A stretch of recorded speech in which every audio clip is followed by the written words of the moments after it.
What's going on, Jets fans? Welcome into NYJ Today. Oh, it's good to see. It's good to see everybody, and we are very excited about tonight. We've got James Wighaus from Jets X Factor. He's joining us. He's going to be a part of not only the podcast, he's going to also be doing a little film breakdown as well. So if you're excited about that, go ahead and like this stream. Also, we are doing a giveaway. We're going to give away this free signed Wayne Corbett mini helmet. We're going to give that away on September 1st. So if you've been watching the channel and you've been on the fence, subscribe, give yourself a shot at that prize. You got those stats this week? Those stats of how many people are not subscribed? No stats. No stats? You like that, don't? I'm logging off. Of this channel. All right. Well, how are you boys doing? I like the topics that we came up with. I think they're pretty interesting. Mike, how you feeling tonight? Feeling saucy. That's how I'm feeling. I'm ready. It feels like forever, though. I mean, if I think about the timeline between now and when season starts, it feels like we're on a long journey. I'm not gonna lie, but it's fun though. This offseason. This offseason has been 10 times, 100 times better than the dark ages. So I a lot of activity right now just around the whole league. It's going to be interesting the way the next few weeks and the next month play out, and I'll be happy when we get into camp. That's when I'll really start to get amped up. There's nothing wrong with that. No shame in that perspective. Chad, how you feeling tonight, my man? I'm also feeling saucy. Those angry orchards. Right, yeah. No, for me, I mean, this is a little bit of the calm before the storm. I mean, we've got a few weeks now, and we're eager to get out and read whatever OTA descriptions we can get. But then before you know it, man, we're going to be into training camp and just going nuts over every single rep that we see. So yeah, I mean, Mike made it seem like it's so much longer. Training camp's the month of July. It's next month. So yeah, if you look at it that way, it's really not. We're not really that far away at this point. James, how you feeling tonight, my man? I'm doing good. Thanks, guys, for having me again. I had a great time last time, so pretty excited about tonight. And listen, it hasn't been this long. It's been really long, actually, since Jet fans could be this excited about a season, and it is 95 days away, which is pretty on point with one of the players here we're going to kind of break down later in Quinnen Williams. But draft went great. Free agencies kind of, obviously died out, but thought they had a great free agency. So it's going to be a fun summer. Yep, absolutely. We got our first comment of the night. I'll just quickly read it. Vern, he says, "Sup guys, missed last week. I'm sure it was discussed. Don't forget who called Michael Carter 2.0 a future star." So you're high on Michael Carter. I think a lot of people are high on him. He is a rookie. There is some things that he's going to need to learn as he comes into the NFL. I don't think that we can expect him to start the season out, and I don't think people are necessarily thinking that, but we can't expect him to be the number one back, I don't think, early in the season. What are your thoughts on that, James? We'll go to you first.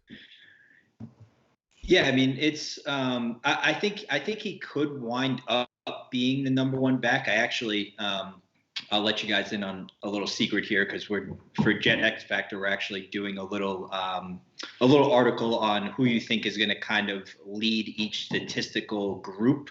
And so for rushing yards, I actually picked Michael Carter. I think he's going to get a ton of work, and I think he's going to get it early. And obviously kind of you think back to like San Francisco every time you're kind of thinking about the Jets with Saleh and LaFleur. So I think Tevin Coleman's going to get work. I do like Ty Johnson. I think he's a little bit underrated from what we saw last year. And I just think with Michael Carter's skills, first of all in the pass game, and then in the run game, I think he's going to wind up just taking over as the season goes along. So I'm excited about him. It may take some time. I'm not saying he's going to be, Saquon Barkley right out of the bat, but that was all I was hinting at, is that early on he won't be the number one. I would be I'd be thrilled to be wrong. Love it if he was the guy. Mike, what are your quick thoughts on that? Jake and I think we're telepathic, because go back to the 2 streams ago. I'm with Jake. I said Tevin Coleman's going to start the season, and I said probably around week 4, week 5, Michael Carter really starts to take the percentage of the workload. It's going to be a committee. It's going to be a running back by committee. Michael Carter is not going to be an every down back, and I think that's what Jake's saying as well. But I do think Michael Carter leading into the 2022 season, leading into the offseason, will be the dominant back for the New York Jets for sure. Chad, anything to add on? You're the last one to go. We don't necessarily always have to comment on it, so it's always welcome to just say nope, covered. Yeah, no, everything's been covered. I just think he's going to get the majority of his touches in the second half of the season. Definitely. All right, cool. A couple more comments, because this is what the beginning of the show should be, is you guys talking. Send in questions. James is going to be here all night, so he can answer your questions. And again, guys, I know football, but I don't know the football at the same level that he does. He analyzes the game. This is what he does for a hobby. And so hit him up with questions. He'll be able to answer very specifics on their games, the way they are performing on the field, that kind of thing. So we've got another comment by Sean. He says Keelan Cole is having great chemistry with Zach. I've heard. The thing that I actually heard was Keelan Cole might be actually right now being viewed as the number 2 outside receiver ahead of Mims. That's something that I heard. I don't know if that's actually going to end up being the case, because it's still so early. But it is exciting nonetheless. He's building chemistry with maybe the 4th or 5th wide receiver on the team. I think that's a good thing. What are your thoughts, Chad? You were last time. I try not to put stock into almost anything I read in the month of June, but yes, I like the fact that he's developing chemistry. And I also don't want to disregard Braxton Berrios. I heard he had a good day yesterday, and for what it's worth, Braxton Berrios is like literally jacked. Like, I don't know what this guy's been doing in the offseason, but I mean, to be fair, he was jacked last year too. But yes, yeah, dude is young. Yeah. So I mean, look, I'll take it. Yeah. Mike, any thoughts just before we move on? No, I agree with Chad. Yep. I'll take it. Yeah. Grant Root came in with a funny comment. He says, "You only said that because I said that the week before, Mike." Mike, please. The Jets take thief. Jets take thief? I don't know, I'm just making. I'm making facts. I'm just making things up now. I like to rag. All right. What's going on, Wicked? It's good to see you in the chat. Guys, we have one voicemail this week. No big deal. We're gonna play it. It is from Kyle, and he is from New Jersey, and he calls to basically just comment very quickly on Zach at OTAs, and he also fits in the 85 Bears somehow. Hey, Penny. Hey, Mike. It's Kyle Reich. I'm calling from New Jersey, and I just wanted to make 2 quick comments. The first one is I'm very excited about what I hear about Zach Wilson coming out of OTAs. I wanted to draft Zach all along, and so far so good. It sounds like he's really burning it up and impressing the coaches, and that's great to hear. And my second point, real quickly, I just wanted to add that the 85 Bears were the greatest team of all time. Okay, thanks, Penny. Take it easy. Bye, Mike. I hope to be able to get to the show one day. The Bears. So, just real quick, before we move on, he did say at the end he hopes to be on the podcast, I believe is what he said on the panel. So, I don't know. Stick around, maybe, man. We'd love to get you on there. We've had other viewers on the channel before, so that's definitely something I'm open to doing. James, thoughts on Zach's performance in OTAs? The thing I keep reading is he's processing quickly, right, out quickly, limiting mistakes, which is good. Just general thoughts on the reading.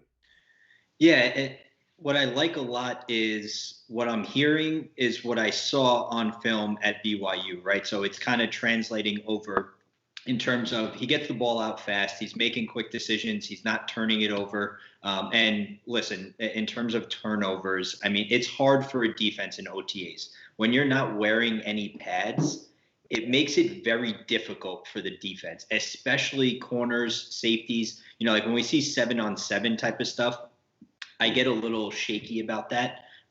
Because when you're on air like that, there's nobody in front of you. It's extremely hard for the defense. Now, the offense should be doing what they're doing, so that's a plus. Yep. If they weren't doing that, then I'd be a little worried. But thoughts on Zach is overall, he just got to get, first of all, get the playbook down, and just keep making those quick decisions, getting the ball out quick. That's what kind of we had a little issue with Sam about. Ball wasn't out very fast. He kind of got a little panicky in the pocket here and there. So someone who can make quick decisions and get the ball out to these wide receivers they've kind of put around him.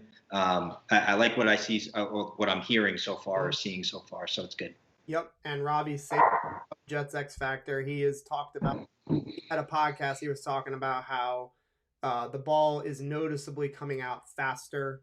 He's processing faster than the previous quarterback. So we can't get too excited because, like you said, it is just 7-on-7s. It's OTAs. The offense should be dominating, but it is nice to hear from people that watch quarterbacks closely that it appears to be a jump from Darnold to Wilson in regards to that.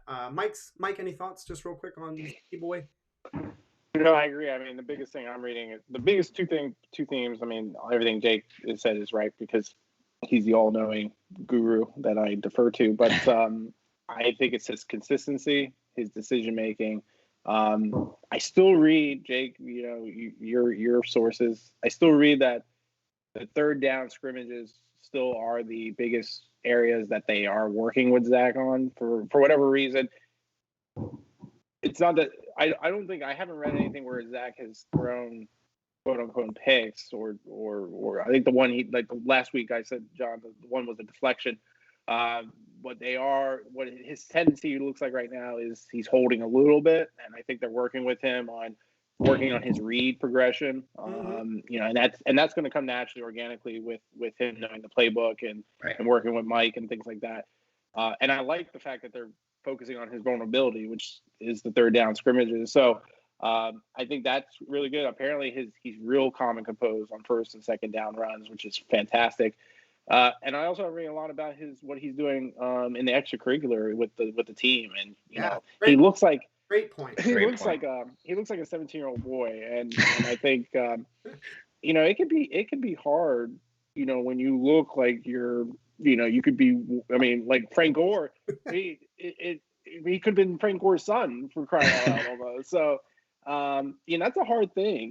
It takes, and it's not all on him either. Like, because it takes two to tango. So the team have to respect him in order to open up, especially if they're veterans, to follow a kid who looks like he could be, a Ken Barbie doll, to be honest with you. So, that's a hard thing to do. And the fact that, he's in New Jersey, I don't think he's left. John, I think you said he hasn't gone back to Utah yet. I don't think. I believe that's. Oh, he will. He had said something about off before the season, so it's you're talking about grown men trying to get them to respect you, and some of those guys, you're talking about guys from, I don't know, but like you could have guys from University of Miami, guys with a lot of pedigree, and some of them, want to get paid, and you got to make them follow you. That's a very hard thing to do. So the fact that he's doing everything he can to dot the I's and cross the T's, a huge difference from Darnold, because I don't remember reading any of that stuff on Darnold. I might be wrong. I wasn't digging that deep on Darnold. I'm not going to say that I was, but I love what I'm hearing. Yeah, no, me too, man. I think you hit the nail right on the head. Very well done. Let's just be honest. The news of Zach Wilson does this for us in the pants. Can't help it. Chad, you got anything for me? No, I don't want to belabor the point. Oh, good. Yeah. But no, I think to a degree, no news is also good news this time of year. I'm not hearing about erratic balls being thrown, in the reporter circle on the sideline. I'm not hearing about 2-3 picks each practice, and I like that. Keep it steady, keep it consistent. All right. Well, great job, guys. By the way, I already can't keep up with the chat. You guys are already blowing it up, which is awesome. It makes it fun for us.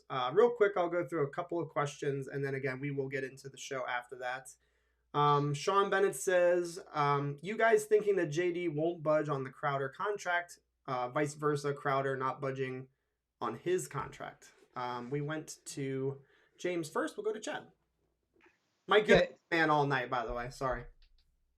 I like that. I like being in the middle.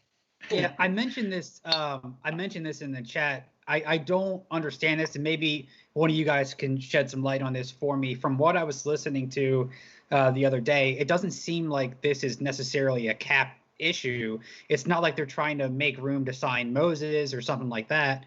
So unless there's something I'm missing, this seems like an unnecessary power play. I know we all love Elijah Moore. I love him too.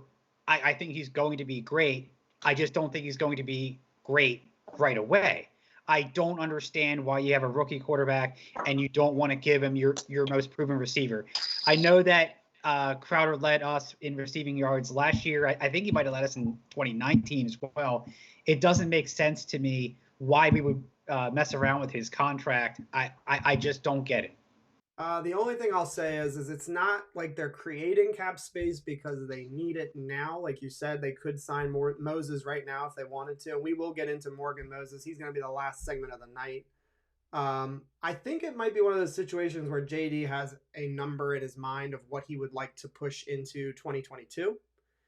And that was something that I talked with people on Twitter about. I think that that's something that he is interested in doing year to year, is having some of that money roll into the following off season, kind of like an allotment, an extra wad of cash, if you will, somewhere like kind of like where you keep money in your house, just a little spare money on the side. So it could be one of those situations where he has a number in his mind, and if he signs Moses, it might push them past that point. You have to keep in mind that Joe Douglas is not just trying to build for this season, he's building for future seasons, and that could be part of it. I agree with you though, Chad. They should not be eager to lose Crowder. I think that would be a mistake, especially for this season. I think even though you could maybe trade him for an asset, save some money, I think it's better to keep him on the team. It benefits Zach Wilson, I think, obviously. Mike, you got anything you want to add? No, I think Chad covered it pretty well. No.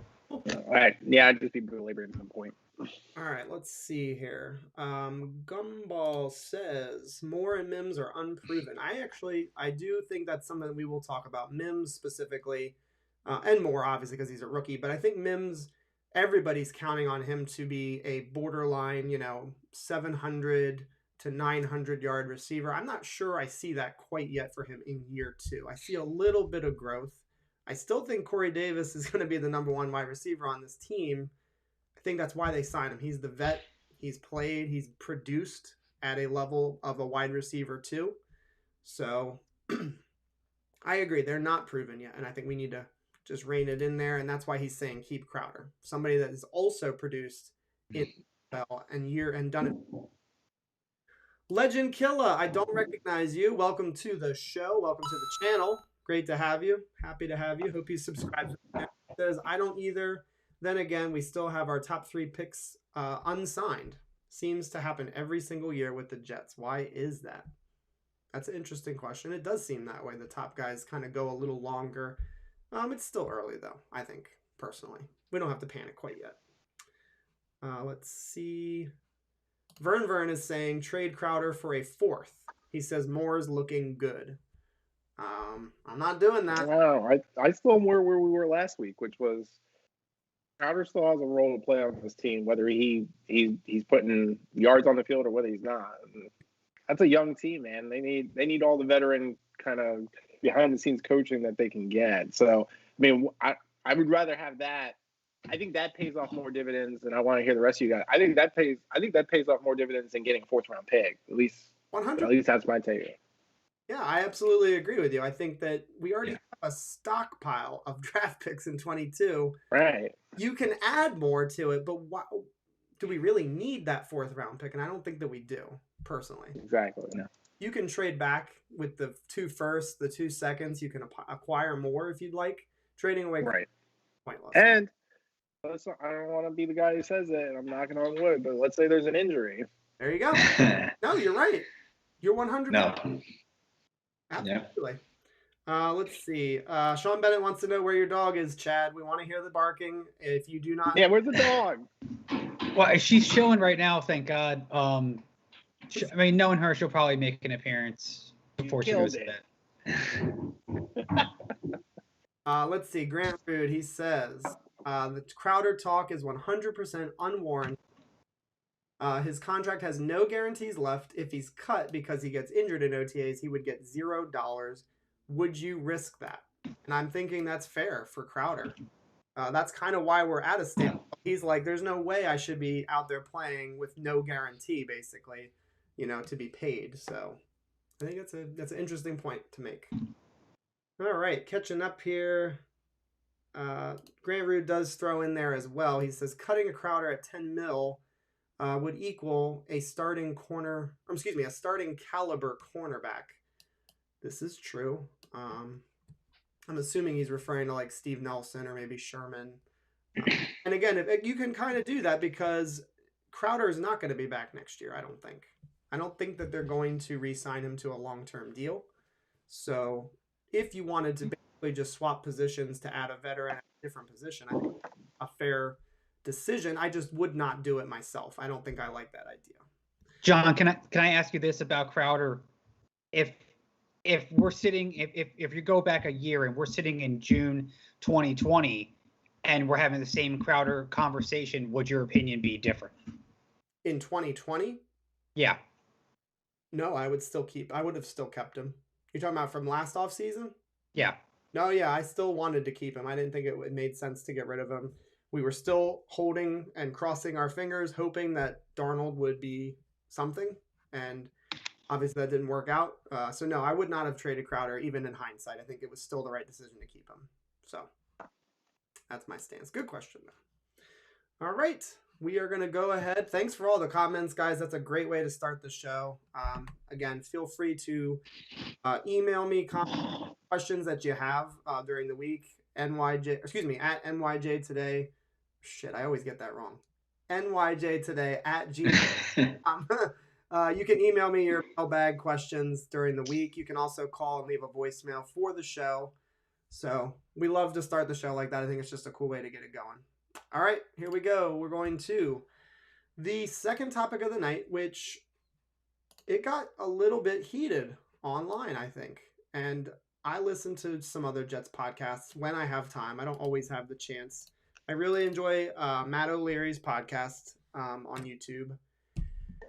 He got very heated about the idea that Jets fans are panicking and that it is ridiculous. And he thinks that the injuries essentially, although he did have some last year, it's too early to hit the concern button.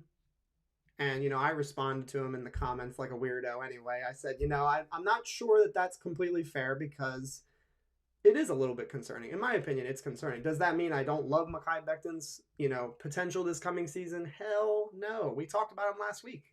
I love Mehki Becton.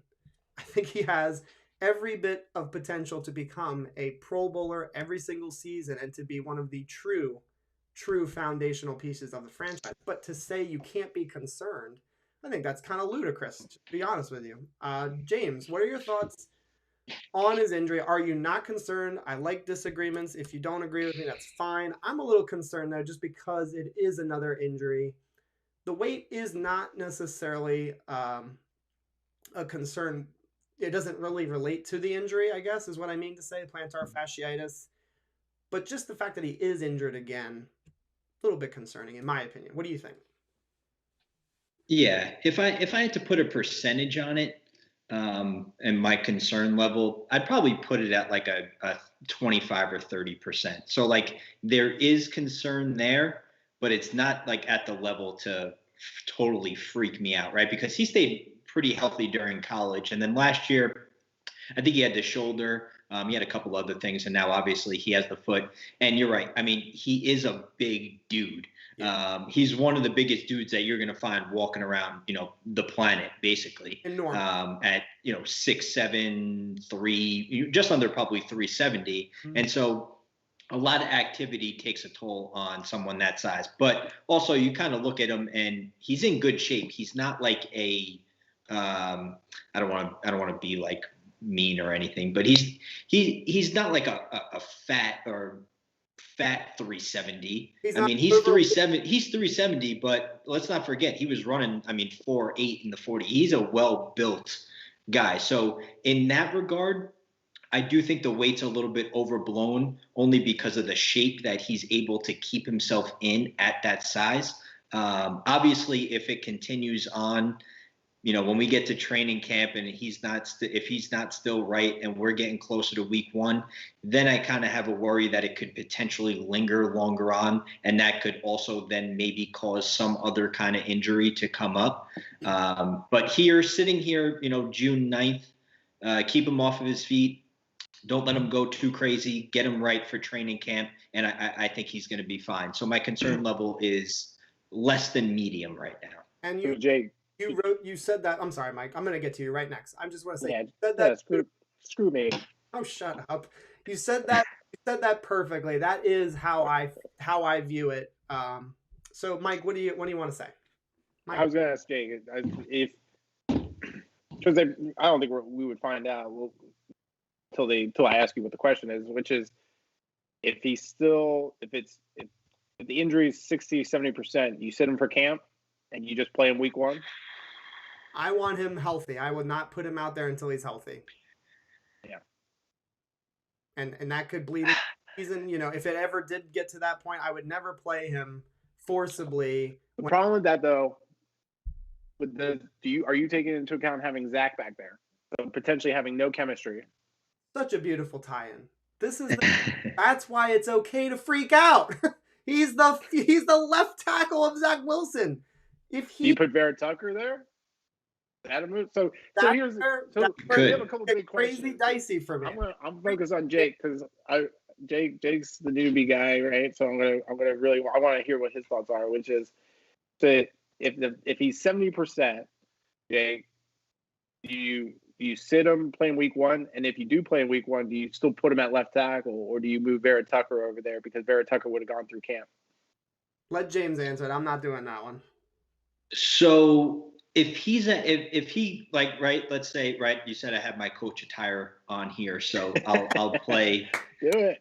I'll play coach for a second. I'm sitting in my office. Mehki Becton walks in with the doctors, and they say, listen, he's 70%, and we're just about to start camp. What I would do with Mehki Becton in that situation is he's going to do certain things in camp, right? Because camp's going to be comprised of individual drills, lineman drills, team drills. Likely what I would keep him out of is that 11-on-11 full contact type of drill. I'd keep him in shape in terms of doing his individual drills and skeleton. Usually the offense, well, I mean, from what I know anyway, usually in offense and training camp, at a lot of times they'll work on air, 11-on-11, or they'll work with just kind of a scout team that kind of just gives them a certain look. I'd keep them in that realm.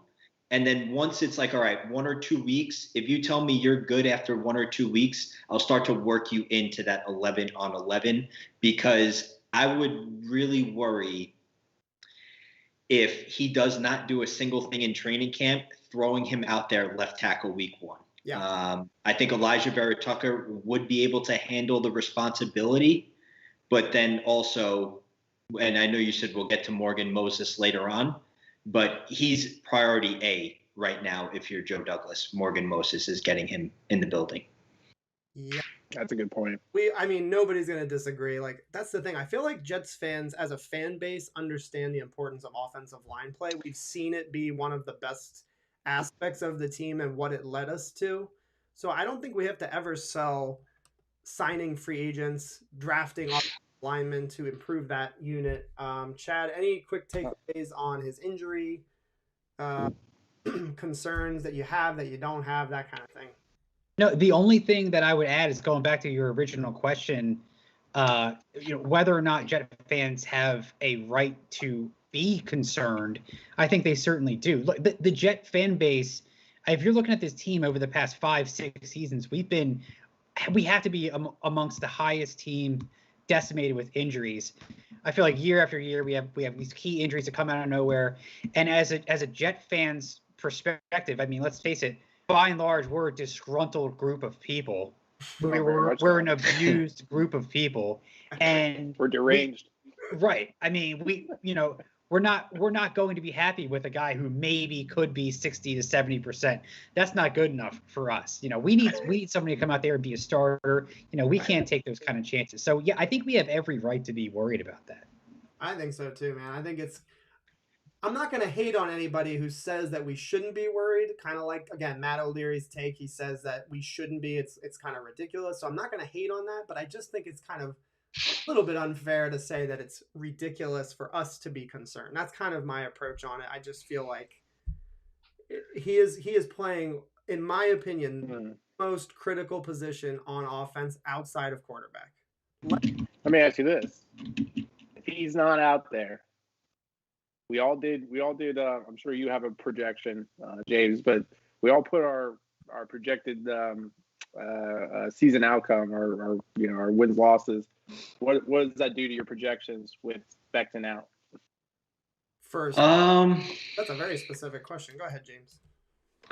Yeah, I mean, with Becton out of there, I would probably with Becton in there. I mean, I'm in that 7 to 8 game range, which I think is might be maybe high for some people, but with that extra game, you're kind of looking at, in a 16 game season, I was expecting, or 17 game season. What are we at right now? Like 18?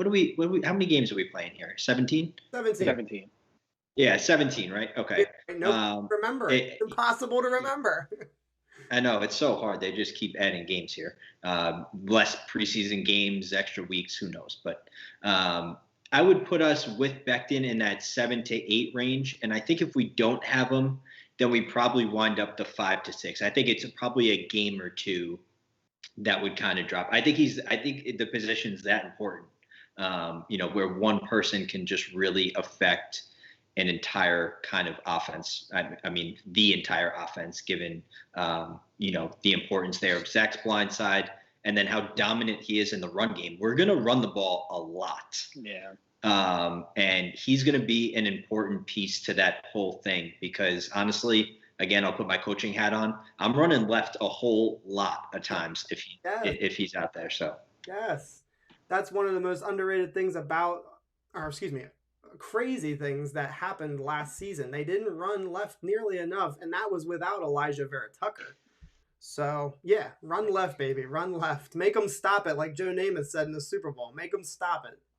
Right. Yeah. I mean, that's the whole thing. Like with a guy like that at left tackle, I'll tell you that I'm running left. It doesn't really matter. He's going at the end of the day, you have to try to beat him on the field. So even if you know it's coming with a guy with that kind of power, that kind of size, it's just going to be extremely hard to stop.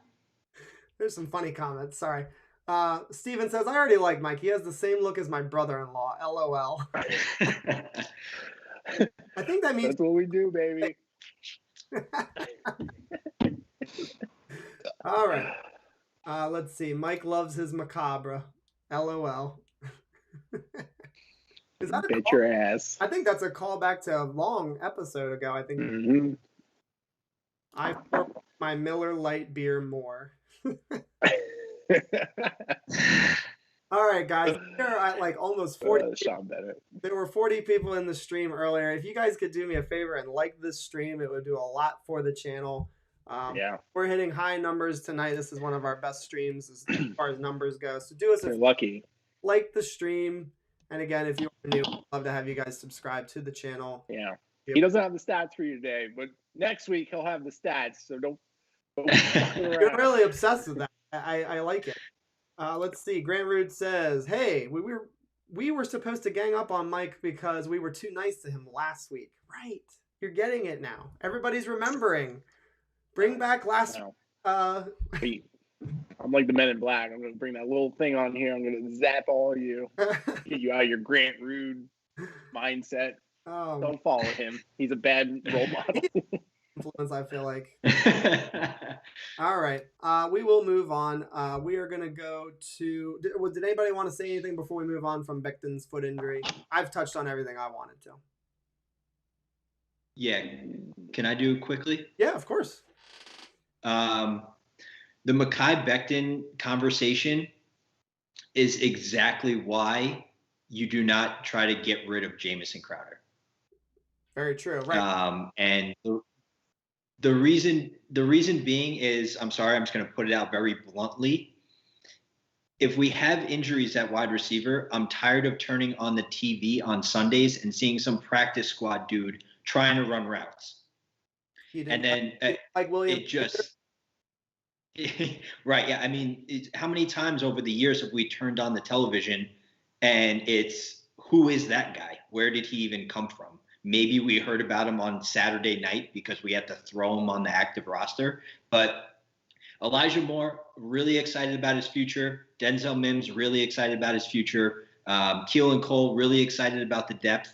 But once one guy goes down, someone's got to step up. And if Jamison Crowder ends up kind of on the back end, you never know what's going to happen over 17 games. He may need to come up and play the 2 or the 3, whatever he needs to do. We have him there for Zach. So, I mean, it's just – yeah. This isn't like, it's not Madden. It's not Madden. I don't care about money. I don't care about, contracts and stuff. I mean, I know that's important, but at the end of the day, good teams don't get rid of good players. That's just how it's going to work. Absolutely. Exactly. Yep. Nobody's going to Exactly. Very well said too. But yeah, a couple people said, good point, James. You have a great point about bringing up depth. You don't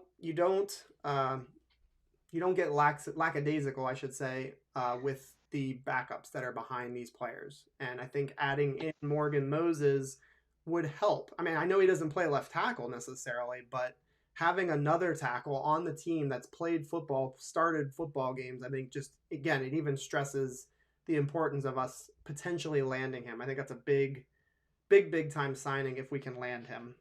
Grant Root does bring up a good point, just saying that, if you trade Crowder, you still have a couple of other slot guys. I think that's the point he's trying to make. We won't go back into it. We've already made our statement that we would not move on from him. Gitmo Bob, he says, if you have to get past the top 5 wide receivers, then the season is screwed. That is true. But again, think about it not just in terms of when we're in, a 2 wide receiver set. Of course, yeah, Keelan Cole, if Mims were hurt, you could slide him in. That would be just fine. Corey Davis on the outside, that's cool. But if you start to lose more than just one guy, then you are in a pinch because then you don't have enough players to play these positions. If we go out in 4 wide receiver sets, this is where we're going to start to see people like Berrios playing a lot of snaps. And we don't really, say whatever you want about Berrios. I don't think that he is trustworthy enough to be counted on to be a consistent contributor in a starting offense week to week. I just think that it's not a good recipe. And there's other guys too. We have Vincent Smith sitting on the roster. I don't really want to see him play this year. I'm not interested. Yeah. I'll pass. The pick that Zach threw 2 weeks ago was to try to get to Vincent Smith, and it got deflected and picked off. You're right. Absolutely. Let's see. Man, there's just, you guys are absolutely crazy in the chat. This is awesome. Stephen Engels says, was Mims on the sideline again rehabbing? Don't know. And Gumball says, isn't Mims battling an illness right now? Nobody knows what his current status is. Yeah, I think he had an illness. I think Salah said he was sick or something like that. Okay. And you have a non-COVID related illness, I think. Yeah. All right. DSNY, welcome back to the show, dude. Good to see you. Haven't seen you in a while. He says, agree, Crowder is a proven commodity. We should hold on to him. Let's see. Phil came in with a question. And Phil, I don't recall if you're new here, but if you aren't, welcome back to the show. Good to see you. He says, what week do you guys think Michael Carter takes over as RB1? And just a heads up, we are going to move to our first film breakdown after this question. So guys, continue to line up the chat. I'm really excited to get into the breakdowns. That's a lot of fun to watch. So we'll go to Mike. Mike hasn't been first all night. When do you see him taking over? What week, Michael Carter, do you foresee him playing, like starting role, basically? I called it. I'm saying week 6 or 7. Week 6 or 7. I say that's as long as it takes. I was not the biggest fan of signing Tevin Coleman. Everyone knows that. I'll raise my hand right now. I was not a big fan of that sign. You did. Yep. So I give him. He can sit on that egg for 6 weeks, and then Michael Carter's pop it out, and you're gonna have a baby dinosaur. Like it. Chad, when do you foresee him taking over? That's a really realistic time frame, by the way, Mike. I think you're right. I think no later than by about mid-season. I see him definitely nabbing more reps. What do you think, Chad? Yeah, I would say the week after the bye week is most likely, unless Tevin Coleman comes out hot just to spite Mike and has a season of his life. Hey, pause here. We're all the Ty Johnson fans, and I'm looking at you, John. But yeah, I was gonna say you've been quiet on fighting the Michael Carter because you were the biggest Michael Carter fan. You're out of your mind, dude. What are you? I'm not. Let me rephrase. You said Michael Carter is gonna have to fight for that job with Ty because you had a lot of faith in Ty. He does. Yeah, and I think I want to hear you defend it. Because every player has to earn their role. You're not going to get drafted in the 4th round and just be like, you have the starting job. It is all yours, rookie. Take it. You have to earn that shit. He's going to have to go out there and perform. He's going to go in training camp, and he can't just walk on 3rd down and not do a good job pass blocking. That's a critical role for a running back. You have to be able to block if you're going to get reps. And so that's my take. It's not that I don't like Michael Carter. I love him. I think he's elusive. I think he's explosive. Low to the ground, low center of gravity. I think that's the term. This guy's going to make people miss in the NFL. He's going to make plays, but he has to earn those reps. And he's got to be able to protect Zach Wilson if he's blocking. If there's a blitz, it's his responsibility to pick these blitzes up. And that's hard for rookies sometimes. So, Chad, how do you feel about Ty Johnson? I feel like he has shown that he can do some of those things last season. I think you're probably right. Tevin Coleman may be the starter early on, but I still feel like Ty Johnson deserves his shot, at some carries and some catches. What do you think? I think he's more likely to get his shot in the preseason than anything else, because I think the fear with him is that he's going to get lost in the crowd. Yeah. So one of those guys is going to have to step up, and I think that's where having the preseason this year is going to make all the difference. All right, cool. James, any takes on Ty Johnson, Michael Carter, when he'll take over? Yeah, I think week 6 or 7 is good, but I'm a Ty Johnson guy. I think people are kind of sleeping on Ty a little bit, only because now they're coming out. Like you think. Yeah. You think about like last year. I mean, we watched Frank Gore run into the right guard's ass. I don't know how many times, but all of a sudden, Ty Johnson comes in and he was pretty patient behind the line of scrimmage. Then he just hits the hole, and you're like, holy crap! All right, well, we can work with that there. And so I think that skill set is going to fit in this outside zone, wide zone kind of run scheme that we're expecting Mike LaFleur to kind of bring over. So, but Michael Carter, the talent's going to take over at some point. I agree as well, and that's why I'm not hyping Ty Johnson any more than I just think that he should get some reps early in the season, because I think that he has what it takes to succeed. You said it good there. Like, he has the ability to put his foot in the ground and then explode off of that. I think he's a good one-cut kind of running back. He has some really good long speed. Lots of different faces in the chat. David Gerard, welcome to the show, dude. It's great to have you. The goddamn Jets. That's like one of the most iconic movie moments for the Jets ever. He says it would only make sense to let go of Crowder if we're looking to sign Steve Nelson or something like that. If we don't need the money for another guy, it doesn't matter that Crowder gets it. I agree. Yeah, he really shouldn't go anywhere. Awesome. I like it. It's a little heated. That's what I need, Mike. Need you, like you said, you were saucy earlier. Keep that sauce coming out, baby. I'm gonna call you out, man. That's what I hide from me. I need it.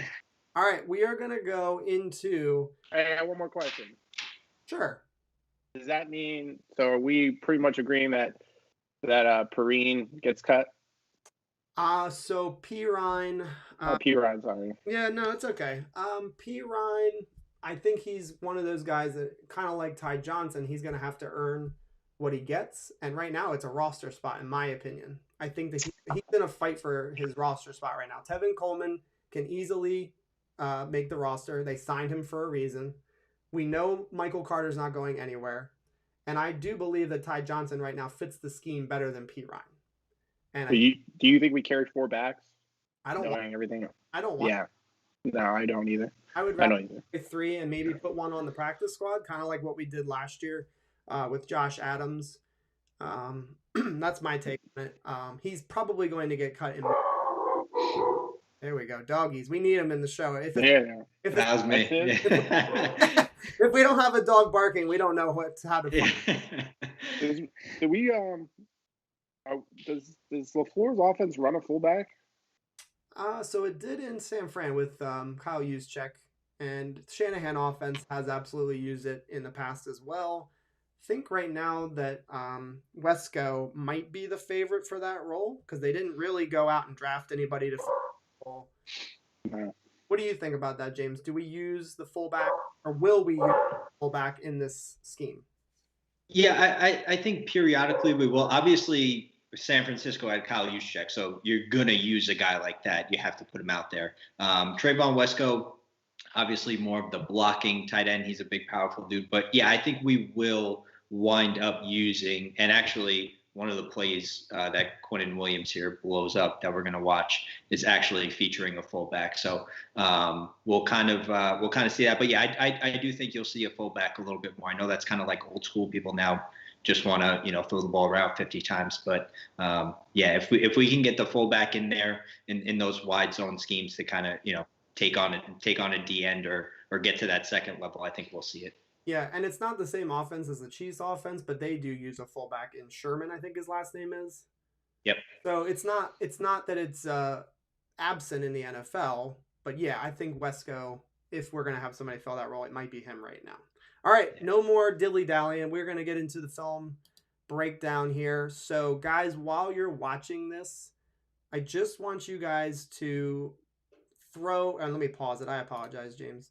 That's all right. I want you guys to throw your questions in there of things that he says, things that he's explaining to us, or things that you see maybe differently. Because that's, James is, he's the wizard in this bunch right here. But if you see it differently, I don't think he would be opposed to, responding to those takes that you guys have. So just fill up the comments like you've been doing all night. And without further ado, James, the floor is yours, my man. Cool. Yeah, and you guys too. Stop me at any point. I can get a little bit nerdy with these plays, so I try to just make sure I'm not talking for too long. So at any point, just kind of stop me. But what I did is I have the sideline view here that's kind of in fast motion, only because we're breaking down Quinnen Williams. So it's kind of hard to see what happens at the line of scrimmage from this view. And then so what I'll do is I'll kind of explain the play as it's starting here before we run it. And then we'll get the end zone view. And I actually put the end zone view in slow motion. This way it's kind of easy to see what exactly Quinnen Williams is doing here. So this, for starters here, obviously Quinnen Williams picked 3rd overall in 2019, 6'3", 300 pounds, 4'8", 40. The guy is all pro potential, in my opinion. And I don't think a lot of Jet fans would disagree. I think he's one of those guys that maybe the rest of the NFL hasn't totally caught up to yet, but they're going to extremely soon.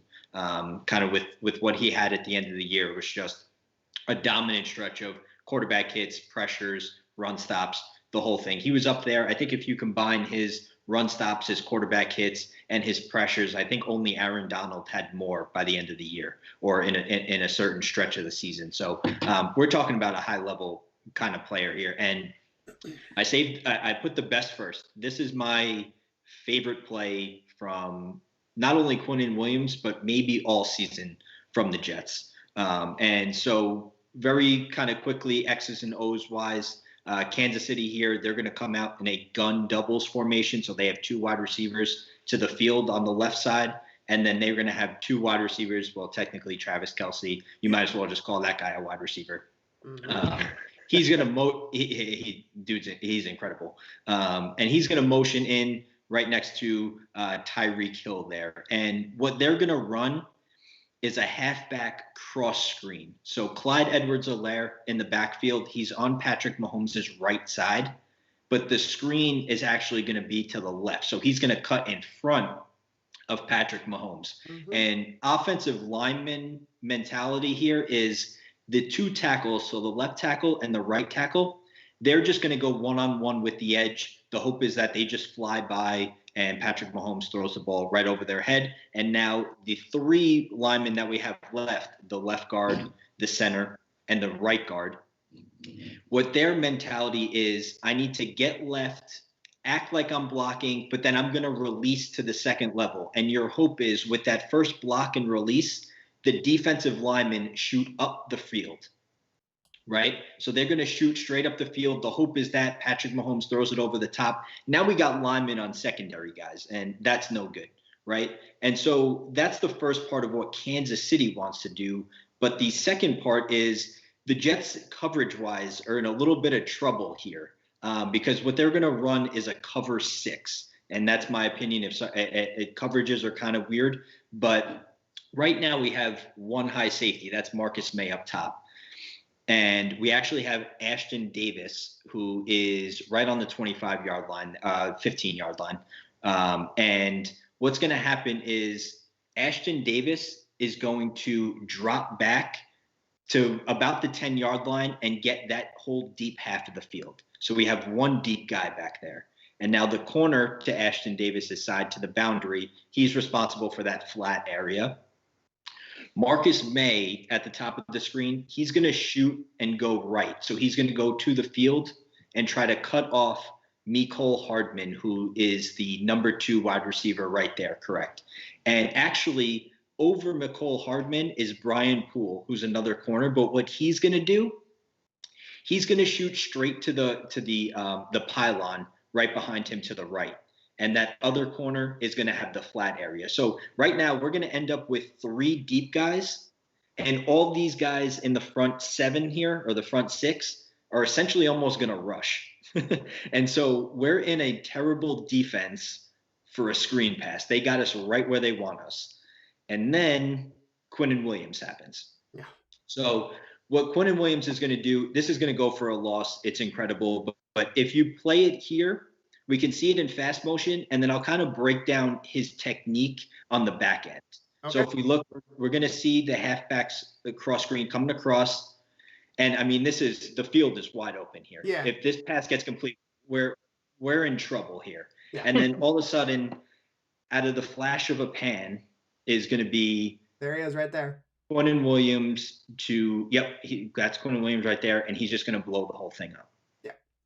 Yeah, that's awesome. I mean, I say it's my favorite play because I have that nerd type of level. The IQ is so high, but when you put the IQ next to the ability to make a play on a running back like that, who is technically 5 yards away from you when he catches the ball at 300 pounds, again, just not a lot of people walking around, that you're going to find that can do something like this here and make this kind of play. So my favorite play from Quinnen Williams, he's a total disruptor. And that was Neville Hewitt. If you kind of rewind 46 there, if you watch, he's not the middle backer. He's more to the one to the right of him. Oh, okay.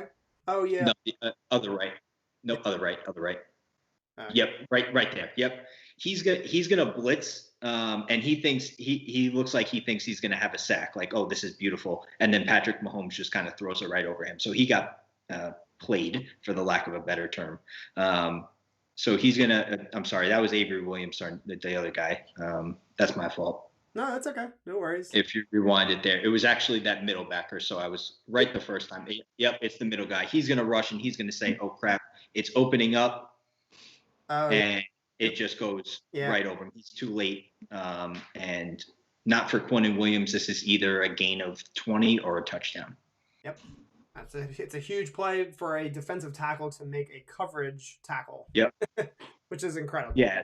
And I think it was a loss of 3. So you're looking at a tackle for loss here on a screen pass where he really wasn't in the play until that last second. Yep. And we've got a somebody disagreeing with you. So Grant, you got to throw in specifics here. Why do you how do you see this differently? Because I see it as a really good read by Quinnen.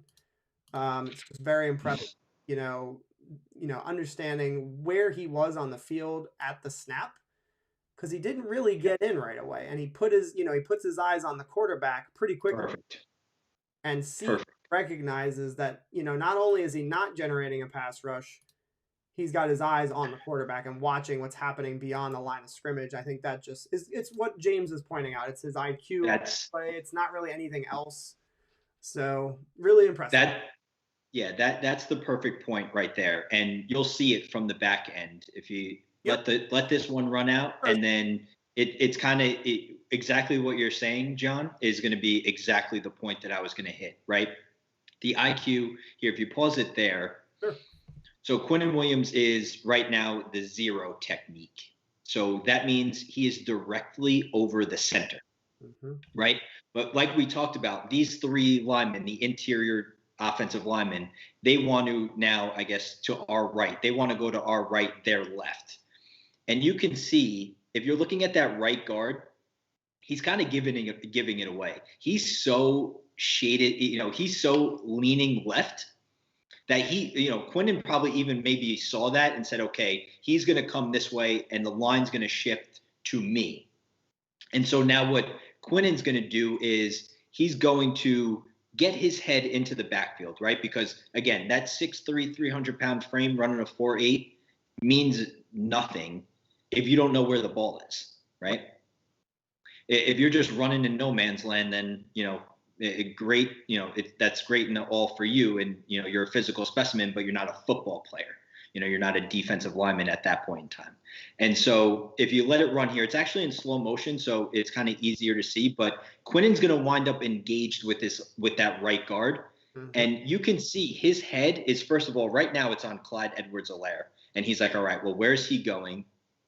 But then what Quinnen Williams does is he uses his left arm to basically shove that right guard out of the way.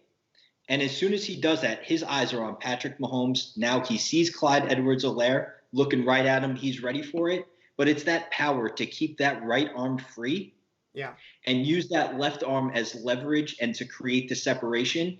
And then from there, it's, hunt the ball, right? He's hunting the ball. He's going to disrupt this entire thing. That right guard had a rough day in film for this play, right? He's looking at this whole thing in front of his teammates probably, and they're like, holy crap, you got kind of, for lack of a better term again, manhandled, right? Left arm, head is in the backfield on the quarterback, right arm is free, and he's ready for this screen pass, and he's just going to end up kind of blowing it up. So kind of power that turns into, I guess, speed, right? The power to kind of dictate what you can do against that lineman, and then the speed to run down a guy who is probably, I don't know, 100 and maybe 100 pounds lighter than you.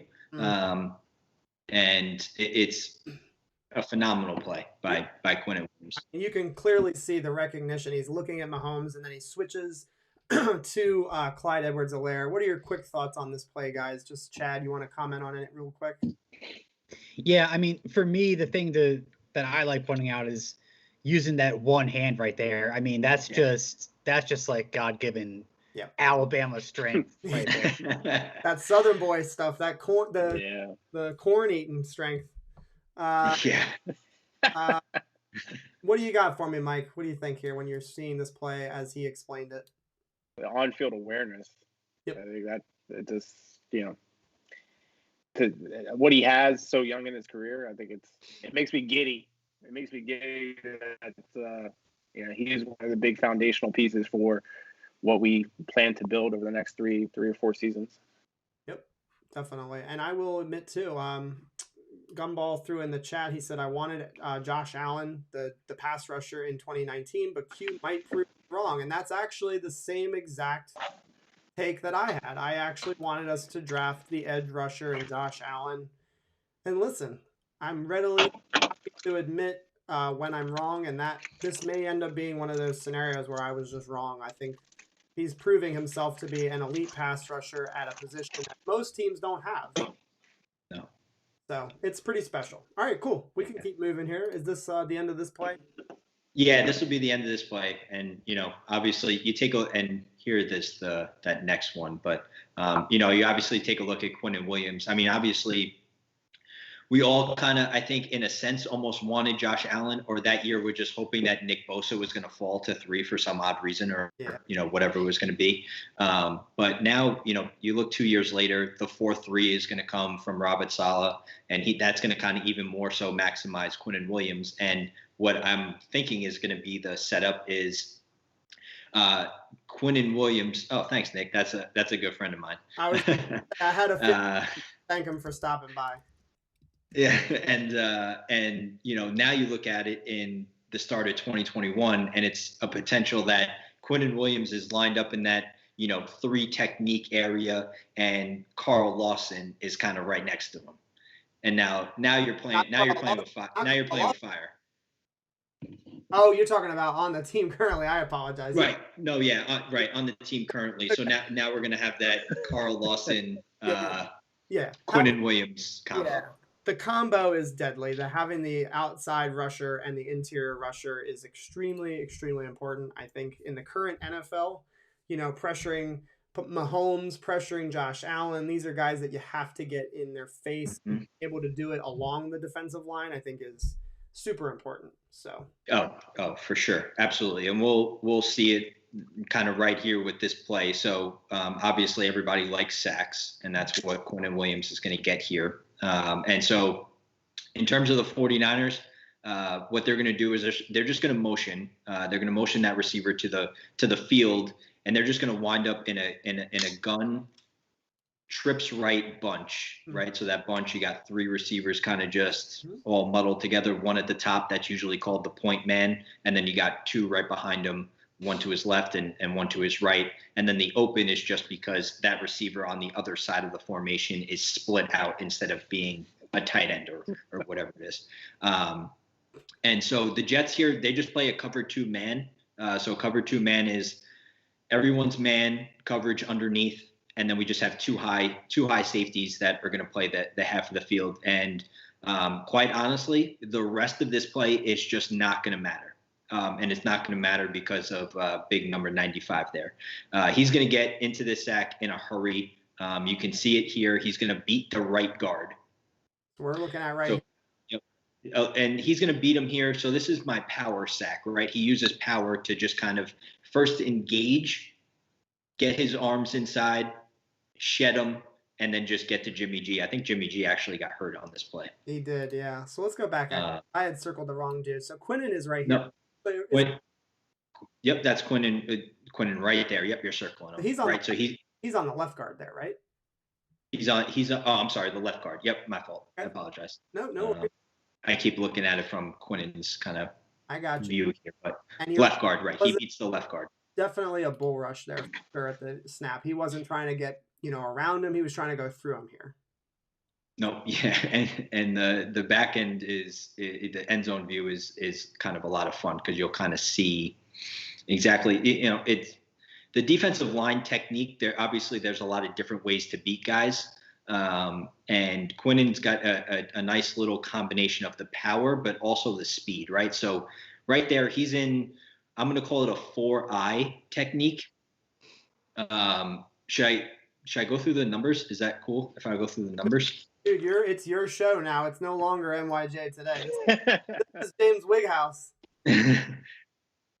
Yeah, so in terms of techniques, like you always see, he's a 3 technique, he's a 4 technique, he's a 5, he's and sometimes it's kind of weird, but so if he was straight up onto the center, that's what we call 0 technique, right? And then the numbers are just going to kind of go on from there. So if he was to the right of the center, he's a 1 technique. If he's on that shoulder right there, he's a 1 technique. If he goes inside the guard, he's a 2-eye technique. Okay. If he's straight up onto the guard, like straight up head to head, that's a 2 technique. And then if he's outside the guard, that's a 3 technique. And then once you go outside of that, so now inside shoulder of the tackle, that's going to be the 4-eye. Head up on the tackle is the 4. And then the outside shoulder of the tackle is the 5.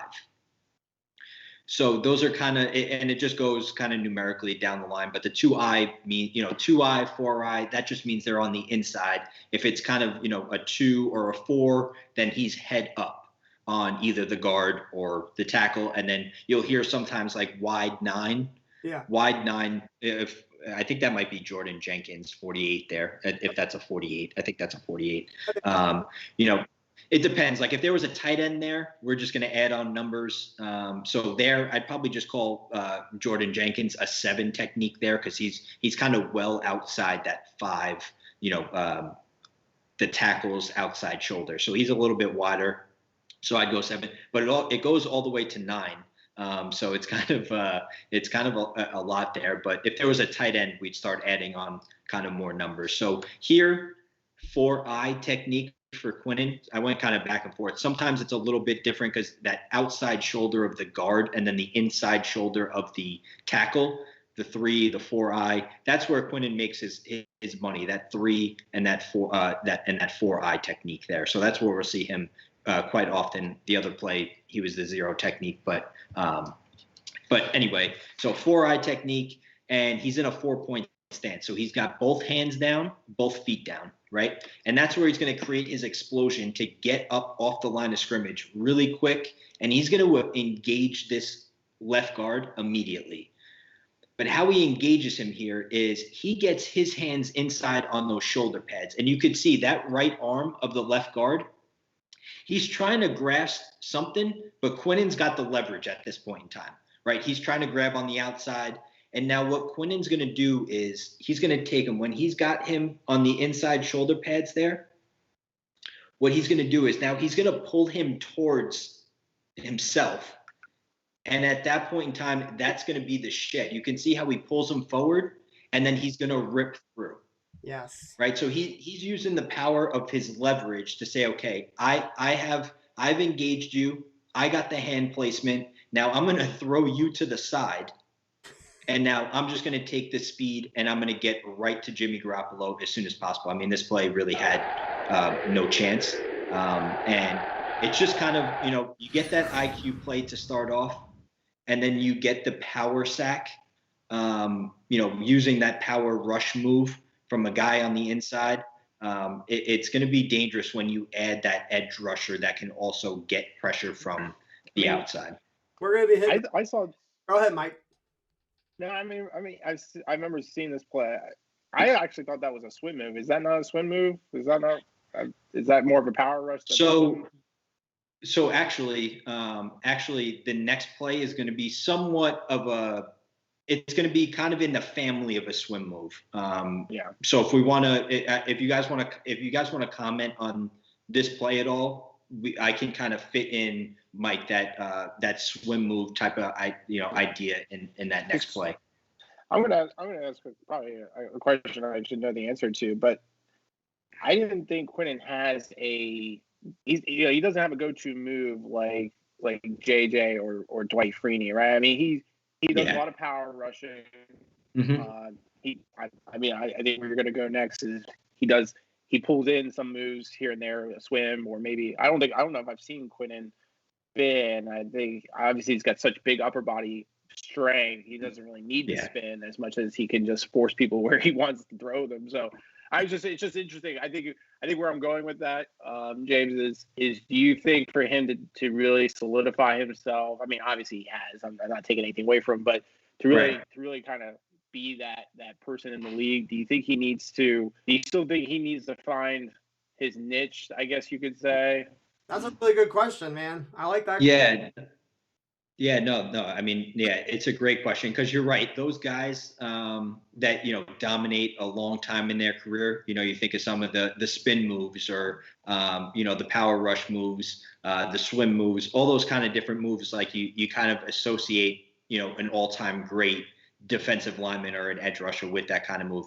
Do I think Quinnen needs to find it? I think he will find it. I think his niche is this power game, right? I think his niche is, I'm going to dictate what it is that I want you to do. You're not going to dictate what I'm going to do. And so he kind of does that with that explosion / I guess power. I mean, they're not that they're the same word. I think they're a little bit different, but the explosion to get up and then the power to get past whoever he's working with, whether that's in the pass game or the run game.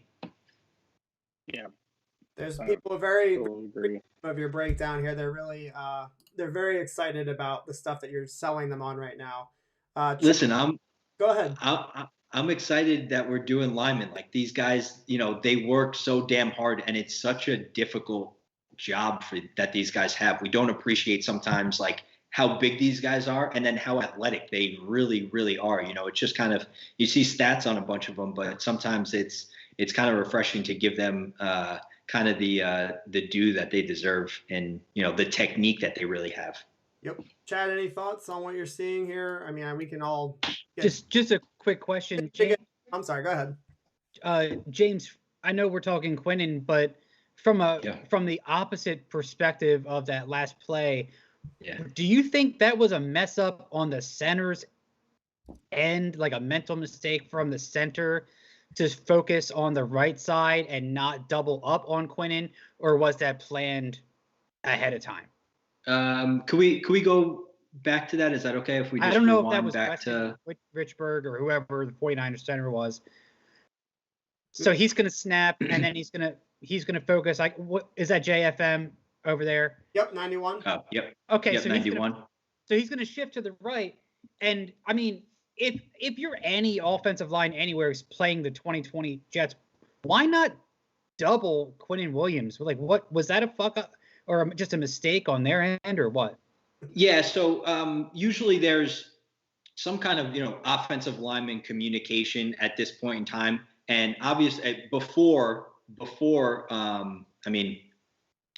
snap, right? We're kind of looking at, okay, how many guys do we have on the offensive line? And it could be also, it looks like the play side is to the right, so that could be why, okay, I'm going to give help to the right, but also my thought is the communication happened because of some kind of what ends up being a stunt by 93.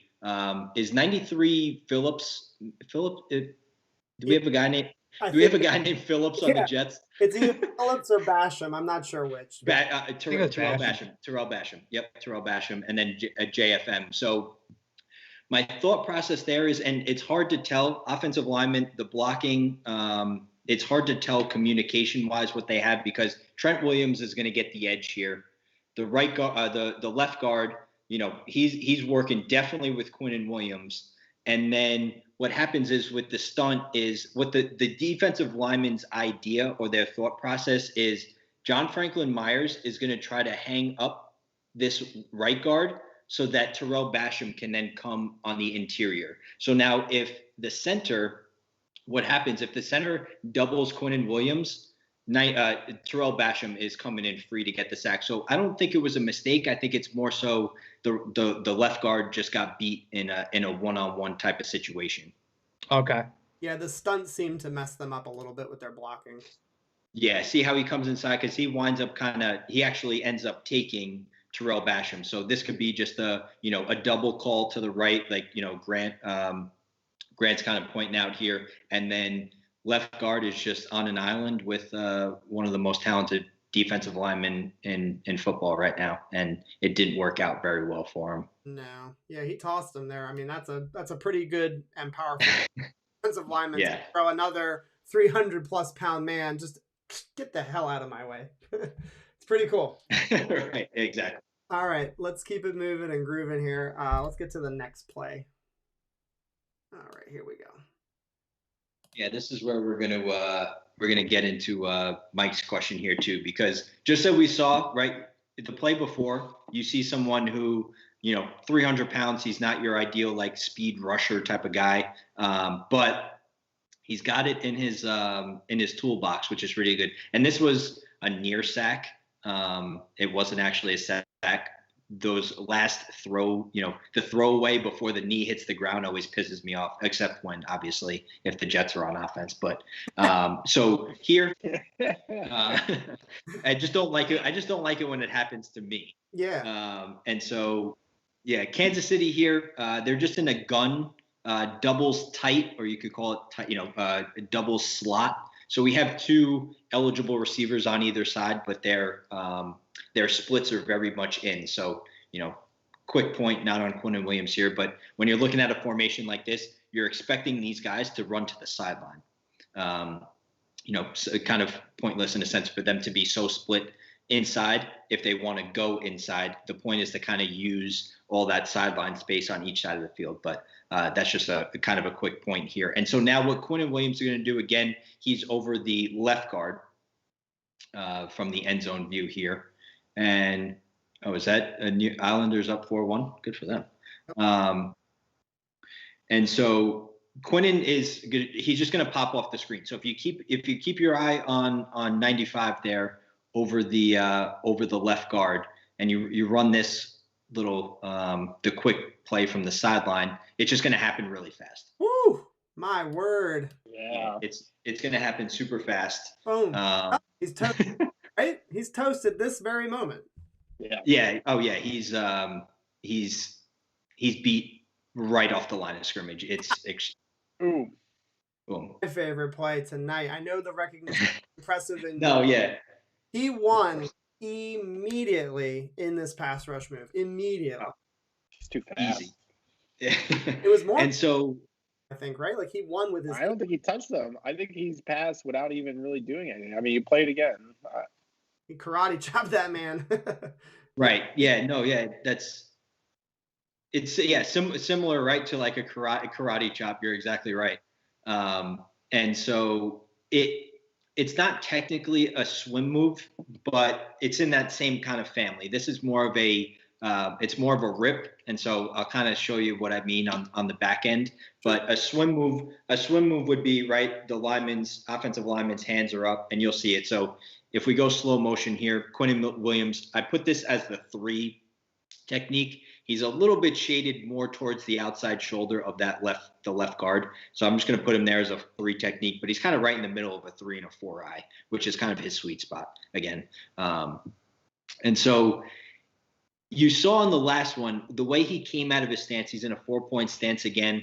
The way he came out of his stance, he had the idea that I'm going to go directly into this guy to engage him. This time, he lets the left guard put his hands up, and then he's just going to use his right arm to just bat his left arm away, right? So he bats the left arm away and then dips in and rips with his left arm so that the left guard can't get his hands on him. And now he's just past him and it's done. Well, you're right. Absolutely. He got the left arm.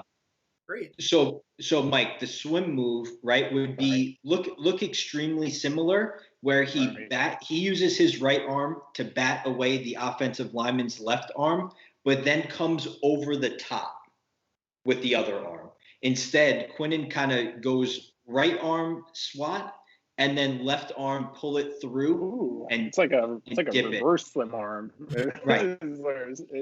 It's almost like a arm. Yeah. Right. It's almost like a dip and you dip it and then you rip, right? So a little bit of a dip and rip there, and you come underneath. It almost has a little element of the Michael Jordan push off with the Utah Jazz. So. Chad, anything that you want? I want to give Chad a chance. Just any takeaways that you see from this? Anything that you're feeling, thinking? It's beautiful to watch. I am wondering how that's not holding on 73. I guess the play is over at that point. It's probably so fast it's hard to tell. Yeah. He was diving at Quinnen at the end. I mean, you can literally just trying to fall on him. He was worried that the $503 million man is going to get hit, because that's a no-no. You want to stay on the team. You don't want to get kicked off the team. Yeah. But yeah, no, it's just it's kind of a great example of, that power, those power moves, but now he's got that ability to say, okay, if I'm consistently using that power move, you're not going to expect this, and maybe he pulls it out, here and there. I mean, he can really pull it out whenever he wants to, but that little move right there to get in ASAP, and then the throwaway from Mahomes just takes away a sack. Disappointing. I don't want to be sidetracked here, but one of my favorite players of all time, and his name, of course, because we're live right now, his name is evading me. He was known for the head slap. And he played for I think it was Reggie White? No. Reggie White had the hump move. I'm thinking of the guy. He passed away a couple of years ago. I have to look it up maybe when James is doing his next breakdown. But he had an awesome slap move where he would actually slap the helmet. And this was back in the olden days. He used to put a piece of metal in his glove, and it would hit the ear hole of the helmet, and it would ring their ears. Oh my God. Actually, he was one of the guys. I think he coined the phrase "sack" because he said, "Did he?" He said he wanted to put the quarterback in a sack and then beat him with a baseball bat. That was his quote. Oh my God. I'll have to find his name because the dude was Deacon Jones. There it is. Deacon Jones, man. One of my favorite pass rushers in NFL history. He might be my favorite just because he was so damn old school and such a badass. Anyway, long story short, the slap here really reminds me of Deacon. Tries to hit him basically in the head without hitting him in the head because that's illegal now. Right. Yeah. But those are the worst. Those hands to the face penalties are the worst. Yeah. Deacon Jones, man. I loved listening to him talk about football. He was just so hard as nails tough, man. Those guys, they were a different breed of NFL player. So, all right. Let's go to the next play here. Yeah, we got a couple more. So now, we saw the screen pass. We saw the pass rush moves. This is the run game now, and I'm gonna tie Elijah Vera-Tucker in here, and also the Jets offense. In a sense, I picked this play for a purpose because I don't want to say hate because I'm not a hateful person, but I dislike the people that don't agree with the trade up for Elijah Vera-Tucker. I think it's ridiculous that people think we gave up too much for that kind of player, only because he's a left guard, which here, if you're going up against someone like Quinnen Williams, the left guard, the left guard here, and the plays we saw, the other plays too, if the left guard gets beat, the play gets blown up. It's just the way it is. The quarterback's not going to have much time, and now we're going to find out that the running game just doesn't have a lot of time. And here is our fullback, Kyle Juszczyk, in the game. And this is going to be kind of a form of a little outside run, wide zone, outside zone. It's going to be a toss left and 21 personnel. So 21 personnel means we have 2 running backs and we have 1 tight end and then 2 receivers on the outside here. And the goal of the play, and we're going to see this play, I think, a lot as we watch Jet games in 2021. The goal is to get the defense to flow to the outside, right? We want everyone to think this is going to be a toss that goes all the way out to the sideline, right? And so we want guys to flow to the sideline. We're going to block that way. And then we're going to try to pin guys to the sideline. And that running back, it's actually Tevin Coleman, so perfect. It's Tevin Coleman. So he's gonna kind of read it. And then once the hole opens up, he's going to stick his foot in the ground and get vertical. And he scores a touchdown here if it's not for number 95. And that's just, I think, what we'll see from the back end. It doesn't look that way from this angle here. It just kind of looks like a mix up of a whole bunch of dudes running into each other. But on the back end, you'll kind of see it. So Quinnen Williams, he's going to be the 3 technique over the left guard. And what's going to happen is he's just going to control that left guard. And that left guard is not going to be able to get around, right? It's almost like a reach block in a sense that he wants to get on Quinnen's inside or outside shoulder so that he can turn him away to open up that hole. And when you're getting manhandled like that, when you're just getting pushed back into the running back, the play's just not going to work. And so this is what we're hoping we have Elijah Vera-Tucker for, in the sense that he's going to be able to use his power, and what we'll see from him later on, to not let any defensive linemen into the backfield. Those outside runs, if you let guys into the backfield, the play is completely shut down. And so if you run it here and you keep your eyes on Quinnen, it's going to be hard to see what he does with that left guard here, but you can kind of see it. He's pushing. Yeah, he's pushing him back, and he winds up blowing up Tevin Coleman pretty good. I mean, he pushed him back 2 yards. I mean, I don't know. Yep. Not like. And so, go ahead. Yeah, right. No, exactly. And you can kind of see it here. I mean, maybe Marcus May saves the day. He's a pretty reliable kind of guy. But you can kind of see it there. If Quinnen Williams doesn't make contact, it's a one-on-one here. Tevin Coleman's going to stick that foot in the ground, and his idea is he's going to get up right in that hole that you're going to see. It's actually more so vertical than outside. Gotcha. And so he's looking to get up in there, and Quinnen Williams is right there. If Quinnen Williams ain't there, I mean, Avery Williamson, I think that is. I'm not, or maybe that's Foley. I'm not too sure. I see a 4. I see a 4 though, so we're either a 94 or a 54. So what you're saying is he's making that cut, and he's just going to try to hit right that hole. He's not going outside there. It's a total inside read here. Yep. Yeah. So the wide zone, I think it's a term we're going to hear a lot. This is that San Francisco Kyle Shanahan type of. Sean McVay runs it a little bit differently from what I hear, but I haven't looked at too many Ram stuff. But this idea of the wide zone is we're going to get guys to the outside. We're going to try to get the defense to flow. And then once that hole opens up, it's the running back's job to find it, stick his foot in the ground, and then get vertical. If it's not there, then yeah, you bounce it outside if the outside's there. But the idea is to get guys to flow, keep guys on the line of scrimmage, and let the running back find the hole. Yeah. And so we're going to see a lot of that. If we're going to run that scheme correctly, it's going to end up in a lot of yards for a lot of backs. I mean, Tevin Coleman, he's a good guy. He's not like a world beater though. Raheem Mostert, these are all guys that they execute the scheme, and it turned into success for them in at least the Super Bowl season.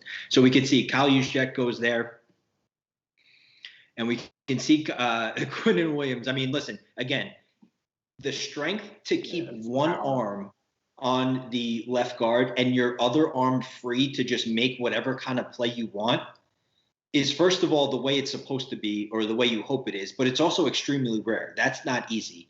And so 52, I'm not really sure who that is. I'm kind of hoping, not to be mean to 52, I kind of hope we don't have him anymore. The current 52 on the roster is Jared Davis. Okay, so we do not have this 52, whoever this guy is. He completely overshoots the gap, and that was a great read by Tevin Coleman, right? To say, okay, if he's going to overrun this is the lane that he's going to want to hit. Once he sticks his foot in the ground, that's the lane he's going to want to hit. And if not for Quinnen Williams, I mean, we're talking about a pretty big gain here. 52, he doesn't even, I'm not even sure he sees Tevin Coleman. I think he's just running. Yeah, you're really right, actually. Any takeaways? Kind of like how I play Madden. Yeah. Right, yeah, you just start running and pressing X and stuff and hoping something sticks. Any thoughts, Chad, on the play that we just watched? I think it's super cool to see him push people back. It's very Mehki Becton like when you describe the one hand thing. Yeah. Yeah, no, I've nothing to add on that. I just appreciate watching it. Yeah, it's fun, man. It's fun to see the breakdown. I really do appreciate that because it's not something that I can do. So very cool stuff. Mike, any thoughts? Yeah. The power without a gimmick. I don't want to say that a swing move or a spin is a gimmick, but without something that's he's like just exposing vulnerabilities, but he's just using raw power. That's what he's really doing, and I think that to me speaks volumes. It also kind of raised concerns because it's also a greater vulnerability than having a finesse move, if that makes sense. Because you lose that edge, you lose everything at that point. And we've seen players who've had to redefine how they stay dominant. I actually think who's the other player? I think I'm thinking of DeMarcus Ware. Like DeMarcus Ware, I think started his career as a power rusher, and then towards the end of his career, when he was getting older, he turned into leaning more on finesse moves and things like that. And that's just that someone could say that's just a natural progression from going from young to a veteran at that point. But I think these clips that you pulled just shows how much speed for such a big man he has, and such a bright future he has as well. So I think it's cool.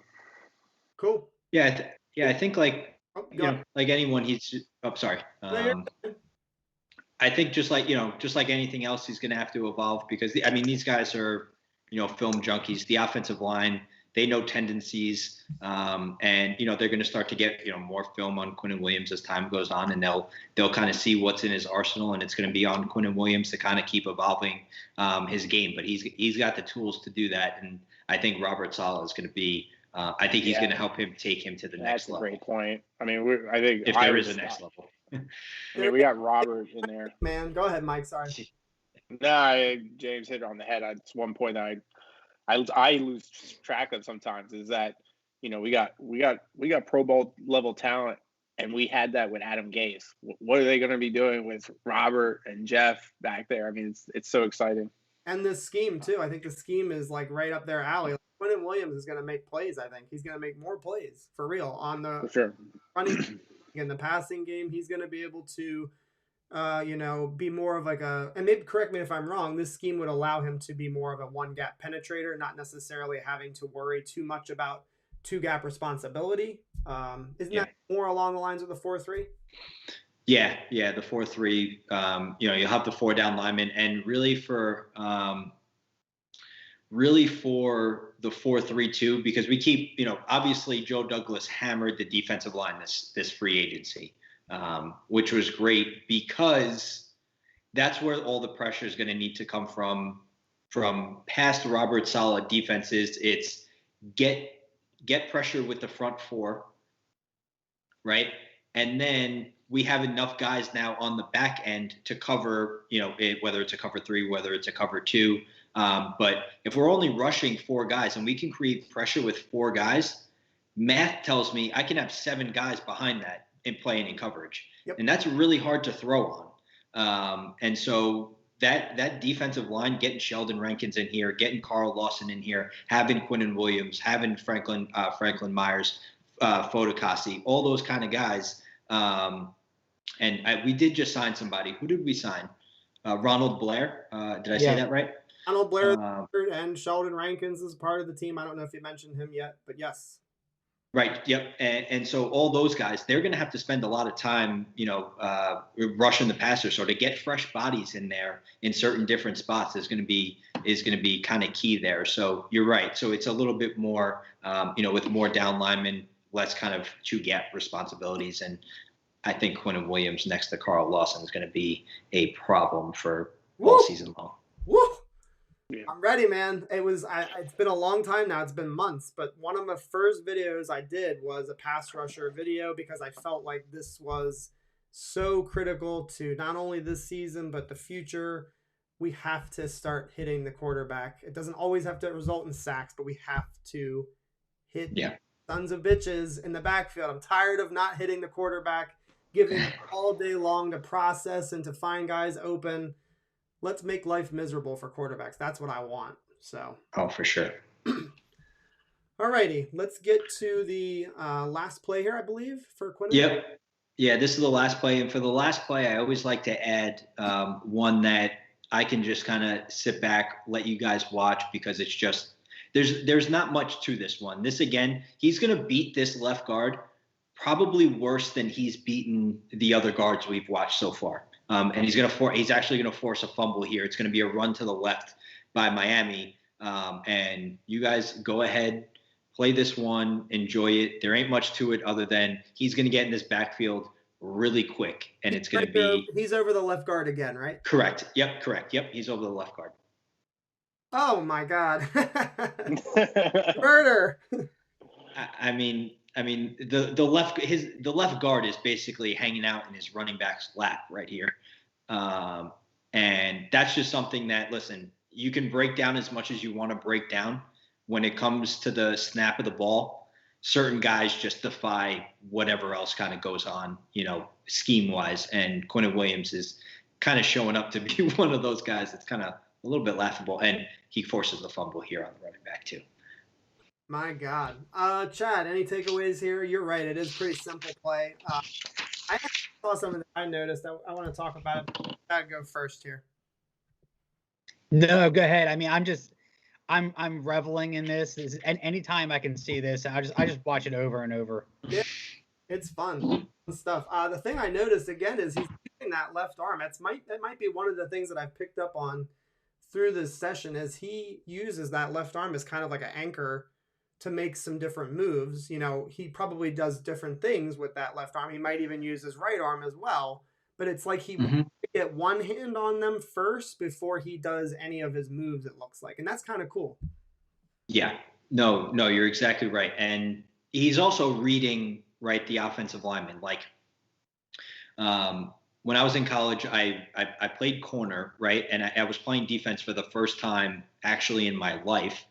So I had to learn a whole lot of stuff. And, you know, one of the things I learned was on the defensive side of the ball, reading those offensive linemen, it's going to tell you run or pass, right? You can't have linemen down the field on a pass. Right. Right. So if they're coming up, chances are it's going to be a run here. So Quinnen Williams is saying, okay, if I'm getting that contact almost immediately, I'm going to have my eyes in the backfield, and I also want to keep one arm free because if he gets both hands on me, I might end up in trouble. Whereas we saw in those pass plays when the linemen kind of almost take a step back in their pass protection, he knows, okay, I'm either going to bull rush this guy or I'm going to do a swim move. It's a pass play. Wow, that's weird that Gumball mentioned him because we're going to see him pretty soon. That's awesome. That's a great time. That's really weird. Yeah, really weird, but that worked out. And so here, Quinnen Williams is saying, okay, head is in the backfield. I know it's a run coming here. Obviously, if it's a play action boot, I got my guys on the other side. He's 1 of 11, so he's just doing his job. And now he's saying, okay, I either got to shed this guy, I got to keep one arm free because I need to stop the run. So I'm in a different situation than if it's a pass protection look from the offensive lineman where I'm going to try to put some move on him to get to the quarterback. Yikes. He didn't put that guy on his back, but he certainly threw him off. I mean, he had no balance here at all. I mean, they lifted him up. I think that's Eric Flowers. I'm not really sure, but I think that's Eric Flowers. Former Giant, first-round pick. Former Giant, who didn't work out very well in New York. Had a little stint, I think, in Miami, but then I think they traded him. Yes. Or other way around. I think maybe he was on Washington. So whatever it is. It's too early to do it. You're not even done yet, but people are loving the breakdowns. They're complimenting you like crazy in the chat. So I'm going to take the time right now. Thank you. This has been awesome. Yeah, of course. Not done, but I'm just loving this. This is, and again, it's a really great response from the viewers. That's what I want. I don't want it to be just good for me. I want it to be good for everybody. And right now, people are absolutely loving your takes and your breakdowns. So this is good shit as always from you. Let's see. Eric Rogers says he's just way too quick to be that strong. Holy shit. LOL. I have a good friend, Eric Rogers, so I'm thinking, judged by the language at the end there, it's likely him. That's awesome. I would assume he's a Jets fan, right? He is a Jet fan, yeah. Awesome. Yep. All right, cool. I think we're gonna go ahead and move on. If you're okay with that. Is everybody cool with moving on from Quinnen? Yeah, absolutely. Yep. Good job, James. I learned a lot today. Yeah. All right. Thank you, guys. Well, what do you think? Do we go back-to-back breakdowns? Do you want a little break, James? That's a lot of talking in one stretch. I was going to do back-to-back, or we can separate it. It's up to you. No, I mean, I'm good. I mean, I can do this all day, Winston. A little energized fun. So this stuff is good for me. It man. Makes me happy. It's the all right, here we've got Elijah Vera-Tucker, guys. If you have not hit the like button, guys, do it now. I would greatly appreciate it. And if you're loving this content, let me know. You've already done that quite a bit. Do you guys want James back? We can do more breakdowns. I don't know what he has on his schedule. I can talk to him about it, but give the thumbs up to that. There's not even there's no choice. Right. There's only one answer. Yeah. Well, I'll get on. I'll beg you. I'll come on whenever. Yeah. I'll see you later. Anyways, we've got Elijah Vera-Tucker. Yep. Because my other boys have been not given the chance to talk too much, I'm actually going to throw a quick question or two before we do the breakdown. Nothing too crazy here. I just want to hear from you guys.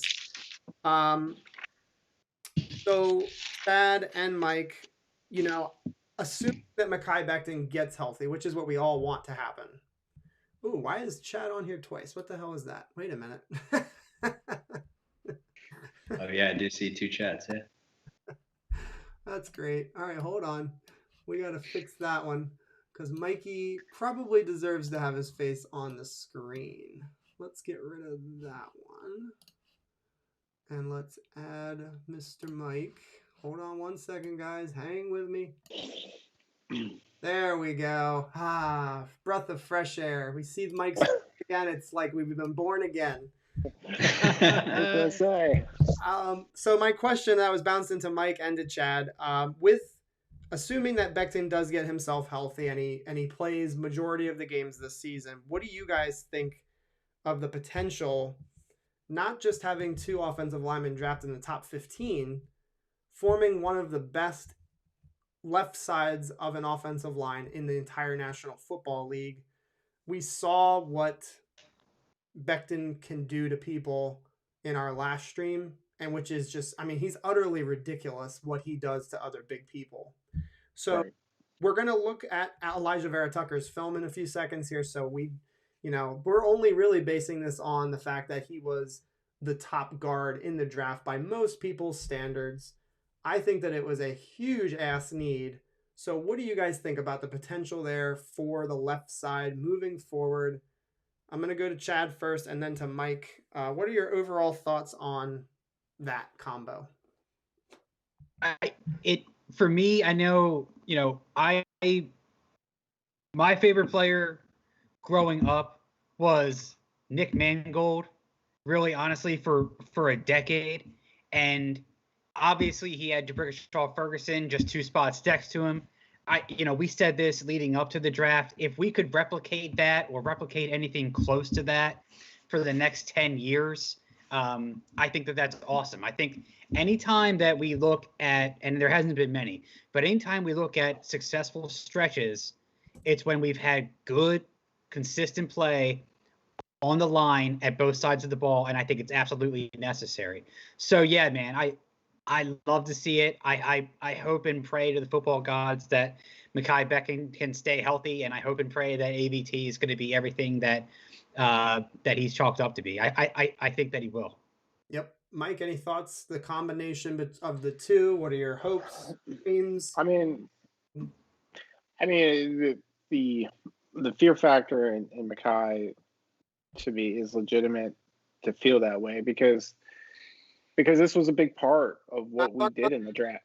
Not fear factor. What are you? No, but what I'm saying is I'm so want this. I so want that combo to happen and to potentially go into a season without it. To me, it would be a big.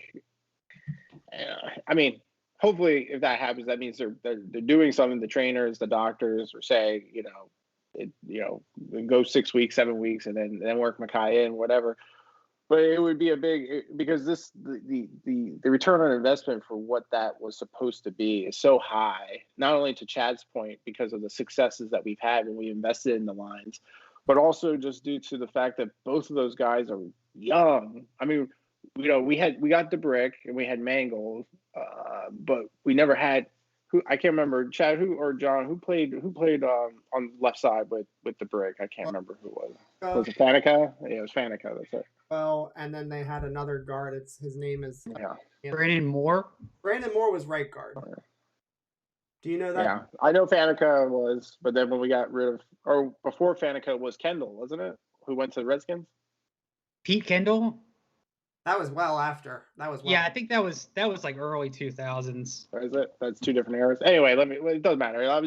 I guess what I'm saying is for 2 young guys to see them mature together and to come into dominance together, with our hopefully franchise quarterback. I mean, you couldn't ask for a better situation than that. And so yes, to answer your question directly, absolutely. I think that's a huge advantage for the Jets. I think the Vera-Tucker move in the draft that sold that to me. I mean, obviously the first 24 hours of that pick, there was 50-50, maybe. I don't want to say that, but there were some hesitations to whether the Jets reached or not. I think the overwhelming consensus afterwards was wow, we are going to have a dominant left side of that line.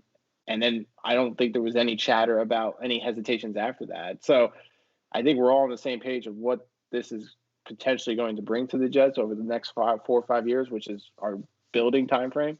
Yeah.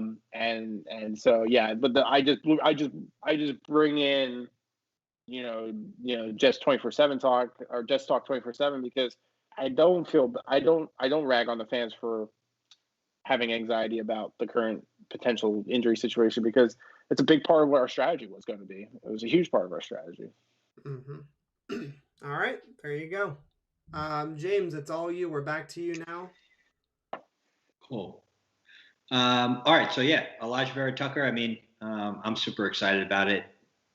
Quite honestly, don't care what we gave up. Two third-round picks, well worth it to move up and get a guy that Joe Douglas identified as an extremely talented player that's going to help this offensive line. And really here, so the first, I have more plays in here, but it's not as technical. So it's more so just kind of, seeing what Elijah Vera-Tucker can do right now. He's playing left tackle in all these clips. He's playing left tackle. That's what he played at USC in 2020. And I don't have the ability to make this slow motion. So we do have the sideline view and the end zone view of each play. I just don't have the ability to put that in slow motion like we did for Quinnen. So I'll pause it 1,000,000 times if you need me to. Yeah. And so, and what I said here with that, Tavon Thibodeau, he's the stand-up edge right over Elijah Vera-Tucker's left there. And he is going to be, in my opinion, the prize of the 2022 NFL draft. He was the #1 recruit coming out of high school, went to Oregon, just supremely talented. Obviously, come draft time, there'll probably be a quarterback that gets, his name put up on the top, maybe like a Spencer Rattler or something like that. But if there's a team up there at that first pick that doesn't need a quarterback, unless they get some kind of ransom type of trade offer, I think we're looking at right here in this next 3 clips, Elijah Vera-Tucker versus the 2022 first overall pick in the draft. And so whoever said that, I don't want him only because I don't want the first pick in the draft. I'm done with that kind of stuff. So great player, would love to have him, but we're not going to be in a position to get him unless we at least have a top 3 pick at the very least. So here, obviously, if you're Elijah Vera-Tucker, you know who's across from you, so you have to play this extremely differently in a sense than you might play another kind of pass protection set. And when I mean set, I just mean how he's going to drop back to ultimately protect his quarterback. And so when you got that guy standing up in a 2-point stance, 2 feet on the ground, no hands in the dirt, he's going to get off that line pretty damn quick. Obviously with the talent he is, but also the position he's in, he's a speed rusher right here. And so what Elijah Vera-Tucker is going to do, he plays it great in the sense that, he doesn't drop back extremely vertical back, and we'll see him do that in a couple plays. But what he's going to do is it's going to be more so of almost a jump / 45-degree angle, so he can cut off that speed that's about to come. He can cut it off right there a little bit quicker. You see how he almost jumps left? He definitely. Yeah. Instead of taking like your normal kick slide back as an offensive lineman, he plays it. He knows who's in front of him. So again, IQ, smart player. But what he does, and I kind of got nervous for a second, because when you do that jump like that, you kind of almost leave yourself open to now this defensive end putting his foot on the ground and going inside. The inside, right? He almost sets him up. Exactly. Yeah, you get one shot. You miss that jump. You overshoot it or you undershoot it. You're done. Right. Yeah. Your quarterback there is he's not going to be in good shape if you get beat in that kind of situation. So what he does is he contacts him on the inside shoulder, but then he's able to get his hands in. Now we're almost the opposite of Quinnen Williams, where Quinnen Williams is using his hands to get leverage. Elijah Vera-Tucker is now getting his hands inside on those shoulder pads, so we're good. No holding there, no nothing. But he stifles him here, right? He gets him, and now he just can't go anywhere. And so you're talking about the pass protection of, first of all, understanding who's across from you so you adjust your pass set. But then you also talk about the balance at the point of contact. He's knees bent, shoulder back straight up. He's got all the leverage with his hands, and he's not being pushed back. This is, by the way, this is 4th and 1. So this is a big play in this game. He gives his quarterback this time to get that ball off. It's a great throw. They convert for a first down, but the time is what keeps coming to me with Elijah Vera-Tucker, right? He's giving his quarterback time, and he's doing it in different ways, which we'll obviously see. But for me, it's the balance in his pass protection. It's the ability to say, okay, when a guy like that is running into me full speed, and I can sit back, my ass, almost like he's sitting in a chair, right? I'm sitting down in the chair, my knees are bent, and I have that leverage to stifle him in his pass rush, not let him go inside, not let him go outside. We're not talking about any kind of, average Joe that he's going against here. This is an extremely talented football player, and he just completely stops him on this play here. Yeah, stonewalls him. That's the term that comes to my mind, is because he puts a pretty good lick on Elijah Vera-Tucker here. He makes pretty strong contact. It's not a weak move that he makes. It kind of reminded me of the power move that Quinnen used a lot on the inside, just really trying to run through him here. And he stones him here. There's no threat of a pass rush here from that guy. And again, chat, if you remember what James just said a few seconds ago, this is essentially a Chase Young talent. This is a guy who can go in the top 2 of the draft, no doubt. So. Oh yeah. And this is the same play, just the end zone view, and you'll be able to see kind of the drop that he kind of makes here in terms of that jump and then move. But it's weird. Like, he does that jump move, and then he still finds the way to get him squared up, which is kind of odd in a sense. You would think maybe, Kayvon would either try to go inside or outside, but Elijah Vera-Tucker's got such a good hold on him there, and he's so balanced that he just can't go anywhere. He can't do anything. He finds a way to square him up and keep him away from his quarterback. That's all we care about, right? Yep. Whatever he's got to do, just keep guys away from our number 2 here. Kedon Slovis, I think, is the USC quarterback, number 9. Yep. Pretty awesome. Chad, anything you want to say real quick before we move to the next play? As far as we know, that brace on the right knee, is that just a preventative measure? Yes. I haven't heard of him have any big injury, but it is extremely common for offensive linemen to wear those knee pads, those knee braces. At one point, I believe in Division I college football, I don't know, maybe it might not be the rule now, but at one point, everyone was, I think, required to wear them. You could see the right guard has them, the left guard has it, the center has them. Yep. It's hard to tell if the right tackle has them. It doesn't look like he has them. But at some point, I believe all the offensive linemen were required to have those knee braces on, and at the NCAA level, or at least at Division I level. Yep. Got it. There you go. Mike, any takeaways? Anything you see, you love?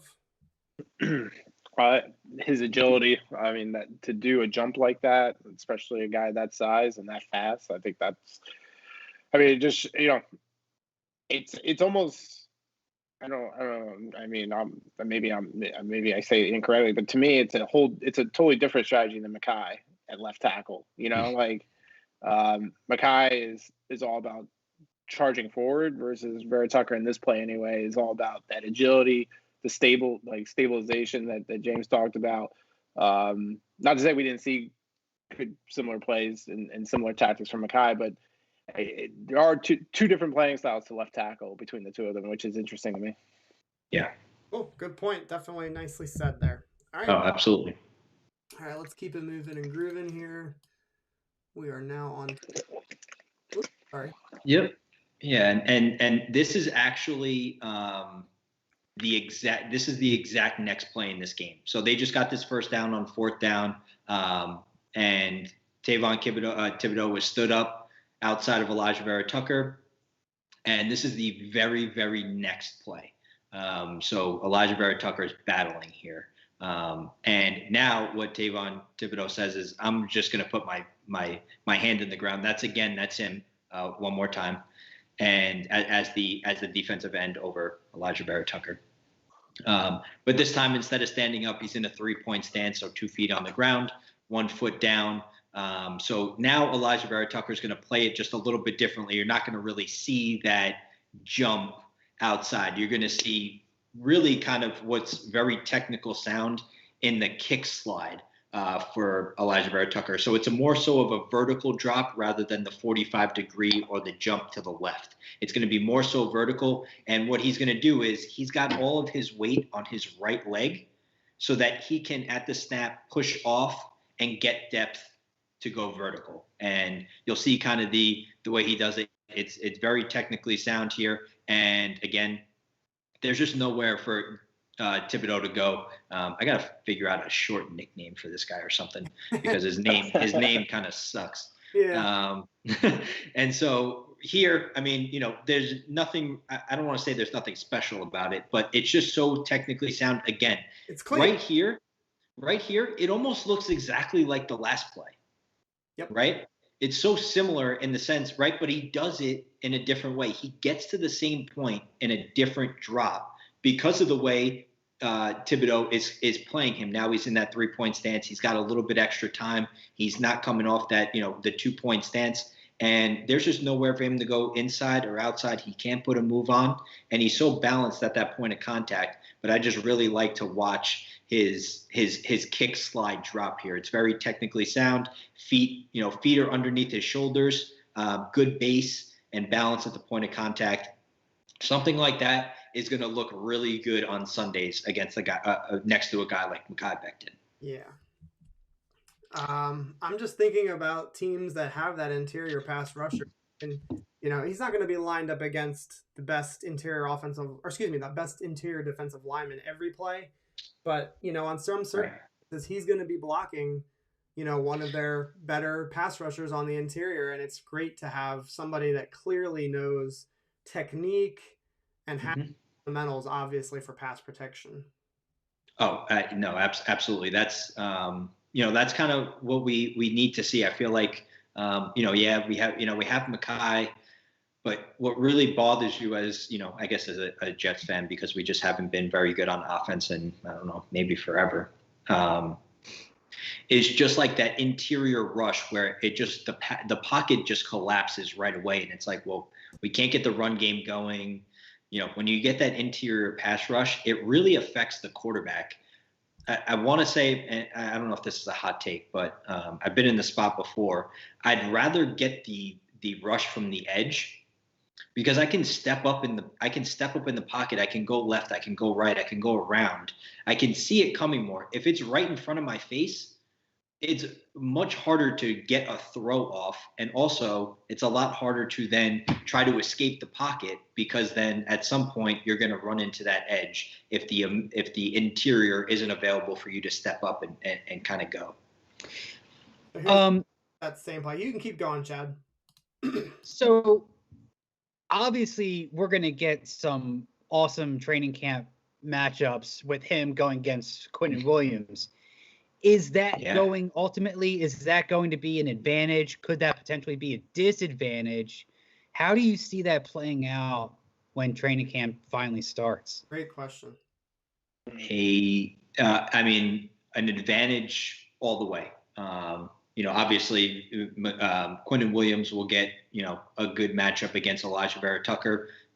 He's a good player, but Elijah Vera-Tucker is going to get the biggest advantage of going against Quinnen Williams every day at practice. Like, if you ever hear the guys at Alabama talk, they get drafted and they're always asked that same question, like, what's so different about Alabama? Why you guys always, where you are at the end of the year, and then also have so many players drafted in the NFL? And their answer is always the same. It's, we feel like our hardest days are at practice, playing against the guys on our own team. And then once we get to the game, I'm not going up against somebody as talented as the guy I've been going against all week. Right. And so it becomes a thing for Elijah Vera-Tucker where it's, Quinnen Williams is going to give him some of the best looks that he sees all week long. And then Sunday, I'm not saying it's going to be a cakewalk, but Sunday is going to be, okay, well, I've faced this. I'm ready for whatever else I'm going to see on Sunday. So I think it's a big time advantage. Yeah, I mean, I remember Revis not wanting to give up any receptions in practice. Yeah. Right. To his team. And I think I can't wait. I mean, we've got a lot of training camp battles to watch, but obviously this is the one to watch for us. Yeah, for sure. It's a good point to make because I think even Quinnen Williams benefits. He's not facing top 15 pick guards every week. He's facing somebody that's coming into the NFL with not just, technique. He's got talent. So that matters. Facing somebody with talent is always good. All right, let's go to the next play here. And we'll break it down. Yeah. So sorry about a lot of Oregon, but I only had a couple USC films. We're just but watching Jets, Oregon. talking Jets. It's all good. Yeah. So again, but also I wanted to make this a point because we're the third time in a row here. We got Elijah Vera-Tucker against Thibodeau. I'm just going to use that term, just his last name. It's easier. And so here we're going to kind of see that 45-degree angle jump again. And the reason is it's just the way the play is designed. So we have the trips by USC to the left to the field. And it's really just quick game. And by quick game, I just mean the quarterback's going to take the snap. He's going to take a little drop, but the goal is to get the ball out as soon as you possibly can. So when you're Elijah Vera-Tucker, you don't really want to, in that situation, get that vertical kickback slide straight back like we saw the last time. Because if your quarterback's not taking that big of a drop, you're going to just wind up in his lap if you go vertical. And also, the more vertical you go, the longer time it's going to take for Thibodeau to contact you and give him a chance to get his hands up and bat down a quick pass that's coming to the left-hand side. So what I liked about this play the most is Elijah Vera-Tucker does get help from the left guard here. So it's not all him, but it's the time, right? It's being able to block until the whistle. That's I think that's one of the more underrated. You see a lot of guys in the NFL, sometimes they get in trouble because they're blocking past the whistle, but they don't know when the ball is thrown. They don't know where the ball is at. They don't know what the quarterback's doing back there. Their job is whoever's in front of me, I need to block him. I need to block him until the whistle. And if it needs to be a little after the whistle, then that's just how it's going to have to be. And so as we roll this here, we're going to see that jump /45-degree by Elijah Vera-Tucker. He's not getting as vertical. He's going to get a little bump there. Oh, sorry. No, you're good. He's going to get a little bump there from the left guard helping. But at this point in time, Thibodeau is just like, I can't get past this guy. He's just kind of pushing me around. I'll throw my hands up. Hopefully that works. Maybe I can bat down a pass. But obviously the pass doesn't wind up being thrown there. And I included this little last clip because this receiver gets popped pretty good. So I thought it was good football. But anyway, back to Elijah Vera-Tucker. You can see he takes him on. He gets a little help, but he's just continuing to block. He knows the quick game didn't happen. The throw wasn't there. He ends up throwing it down the field here. But I just like the tenacity to say, okay, this guy is now at this point in the game just trying to do whatever he possibly can. Honestly, after this point in time in the game, Kayvon Thibodeau started to play on the other side of the offensive line. It just wasn't working with him against Elijah Vera-Tucker. They had a couple more battles in here that, were pretty good battles, but they ended up actually moving Kayvon Thibodeau to the other side of the field to play against the right tackle instead of Elijah Vera-Tucker. So kind of there, just, I know it's not as in-depth as like a Quinnen Williams breakdown, but we just want to make sure that this guy has, first of all, the technique, which he does, the power, the balance, and the ability to stifle rushers that are extremely talented. That's what we're we're looking for. Eventually we'll get into the run game, and there it's kind of scary. He's a finisher in the run game, which is extremely fun. But we see here, he doesn't let him inside. He doesn't let him outside. He's continuously blocking. The tenacity is there for what we want to see from our offensive linemen. And yeah, right there, that guy gets kind of smoked. Not kind of. Yeah. Not kind of. He did. He got lifted off his feet. Like a Yeah, like a he levitated. dancer does when they're trying to do like some sort of move on the stage. Pearlette, something like that. Yeah. Yeah. All right. So here, this is again last one against Oregon, but we're not playing against Thibodeau here. We're actually, I don't know who the defensive end is there, but the defensive end there is actually going to drop out into coverage. So it throws Elijah Vera-Tucker, not for a loop here, but it's just a different look than someone coming off the edge, right? What does he do when that guy drops back, right?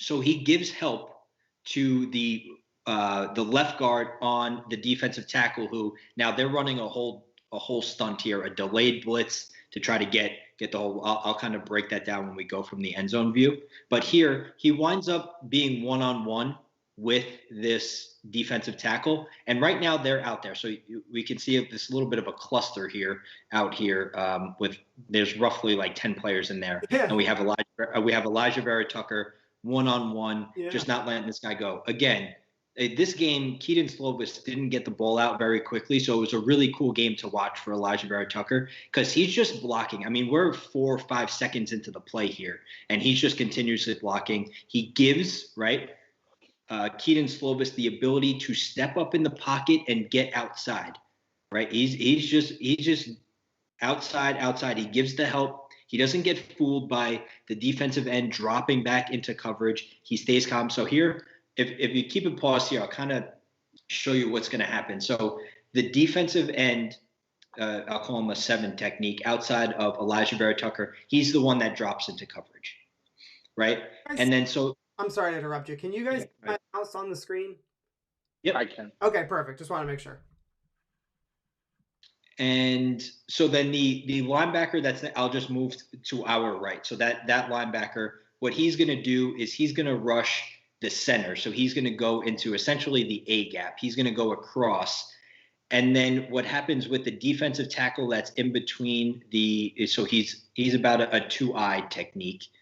He's going to kind of come over to Elijah Vera-Tucker's side to kind of free up that linebacker that's going to hit the center.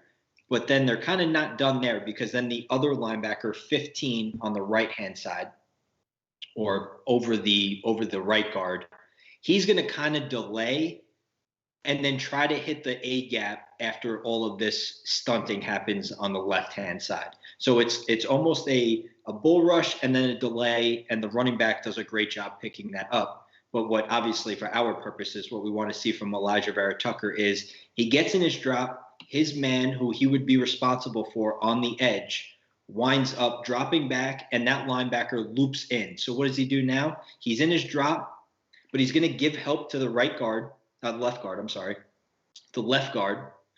And then once that left guard needs to now help the center or the running back and come back, Elijah Vera-Tucker just takes this defensive tackle one-on-one, and this defensive tackle isn't going anywhere. The defensive tackle, he's not going anywhere. He just stifles him once again. Perfect balance, perfect technique, perfect footwork, and he gives his quarterback a chance. Like, that's what I feel like. All I want is a chance, right? Yeah. All you want is a chance. I think my favorite part of that play, guys, is I don't know if John, you want to move it, but like it's right when quarterback starts to run. Like I've seen some tackles and guards push the player off because they lose track of where their quarterback is. Vera-Tucker must have eyes in the back of his head because he knew the quarterback was still trying to make a play and possibly knew that he was on his side of the field, on the left side. So I guess he could have been watching the receivers run that way. That could be what he did. But I think that last part to me speaks volumes because it's play until the whistle, and that could have easily got blown up really bad if Vera-Tucker like took his eyes and started moving downfield. Like I think that's pretty awesome. I mean, something that jumps off here, he doesn't even come close to holding, and it could have been because the quarterback is rolling left here. That's something that typically will happen sometimes, is when the quarterback is running on that side of the offensive line, the offensive linemen don't let go. And you see right here, I mean, his hands are perfect. They're absolutely perfect. Yep. Let's go of this guy. As soon as the quarterback breaks to the left, you can see the release. It's perfect. Truly, truly perfect. No hold at all. So it's really impressive. Chad, any takeaways there? No, I just like how his elbows are inside and his legs are wide. He's got this strong frame right there, and it's just not going anywhere. Yeah. This is very impressive. Very, very impressive. People are very excited about it. I think a lot of people love what they're seeing here. Pass protection is just crushing. He's crushing with the pass blocking. So this is the last pass protection play, and I'm sorry that I have a couple run plays after that, but those will run through relatively quickly because it's just admiring again, like I did with Quinnen Williams on that last play. But here is the play, and I'm sorry I made you guys wait so long, but this is the play where you're like, all right, this guy is getting into that special category, right? You ever watch a game and you start looking at the play and you're almost in your head, you're like, no, like you feel like something really bad is about to happen and it doesn't happen. And you're like, all right, good job. Like you just immediately like turn gears almost, right? This is that play. So Elijah Vera-Tucker, left tackle again, he's got this guy coming off the edge. And so what this guy does is he actually is going to give almost an inside step as though he's going to bull rush Elijah Vera-Tucker, but then he takes that inside step and he goes outside. And Elijah Vera-Tucker stops moving his feet, and you're like, oh, crap. That quarterback in about a half a second is going to be face planted on the ground because he's just not going to see the blindside block. And somehow, some way, Elijah Vera-Tucker, and I looked up, this guy is 275 pounds. Right before he's able to hit Kedon Slovis, Elijah Vera-Tucker just completely puts this guy on his back. I don't know how he does it, but that guy goes straight on his back. It's super impressive. So what he does is essentially gets his hands on him and just puts him right on his back. You can see he just throws him to the ground, which is very odd because he's beat.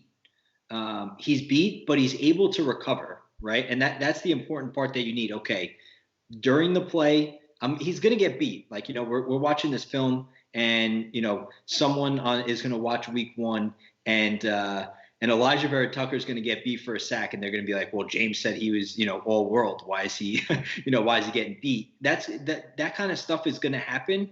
But you obviously want the ability for him to say, OK, during the play, I screwed up. I stopped moving my feet. I don't ever want to move my feet.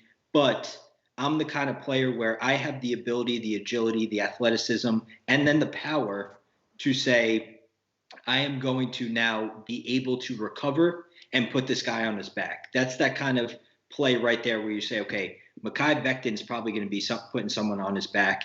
And now I got Elijah Vera-Tucker on the same side who's going to put someone on his back as well. Awesome. All right, let's run this then. Yeah, so from the end zone view, it's kind of fun too there, but nothing really to break down other than we like when offensive linemen put guys on their back. Yeah, so I mean, to me it looks like he just wins there with keeping technique and not losing, right. Not losing himself. Just because he got beat doesn't mean he can't necessarily counter. And it looks like right. Just, he was just a little bit aggressive on the edge. And again, with good technique, he's just able to throw him off balance. That's what it looks like to me. But if I can play devil's advocate for a minute, yeah, sure. James, if you're opposing defensive coordinator, what's your takeaway from that? Did he just give you a tell that you can learn from if you're going up against him? Yeah. And yeah, I mean, probably if you're the defensive end there, probably what ends up happening is after the drive, you're going to go back to the sideline. Defensive coordinator gets everybody in, what worked, what didn't work. He's probably going to say, hey, listen, I had this one move. I had him beat. I can get him, maybe I can get him again. And it's something where you just put, you put that guy, I don't want to say on an island, but you put him in a sense where he can be in that same position to maybe do that same move and now see if it works again, right? Does Elijah Vera-Tucker adapt to it, Or does that play become something where it's like, all right, that's a weakness where he had trouble reading that inside move, and I'm able to dip and rip it to the outside, and that's where he stops his feet. So it might be something, where either in game that defensive end goes back to his, defensive coordinator and says, hey, I could do X, Y, and Z again. This might work. Or it also could be something where the opponent for the next week is looking at the Oregon film and says, hey, let's try to move that, let's try to get that move in there. Maybe we can beat him on the edge. So, yeah, you're right. Whenever you're watching film, in the same sense, you're like, oh, wow, can't believe he put that guy on his back. It could be, hey, is that kind of move something that he has trouble handling, and maybe a better player than that defensive end finishes the sack rather than gets put on his back, getting the trash taken out on him. So, right. Awesome. All right, let's move it along. Yeah. And these are 2 run plays that I got. We'll move through them pretty quickly here. Elijah Vera-Tucker, again, left tackle. What's going to happen is similar to one of those pass plays. That edge player that's over Elijah Vera-Tucker there, he's going to drop out. And Elijah Vera-Tucker, this is kind of an outside zone type of play too, so it kind of worked for the Jets. So when you have someone over you in that outside in zone blocking, you got to take that guy one-on-one. But if you don't have anybody over you, then your thought process is, okay, I got to help the guy next to me. And then once that guy is under control, I got to get to the second level. So this is super impressive. What Elijah Vera-Tucker is going to do is he's going to help his left guard once his man drops back. Once he knows he has that guy under control, that edge rusher who dropped back is going to get put on his back about 10 yards down the field. There we go. That's what I like to see. So he gets to the second level. Now he's on the second level, and that guy is in the dirt. So it's like even if he doesn't put him on his back, he's wiping him out of the play. He's basically just washing him out, and it's just awesome to see that.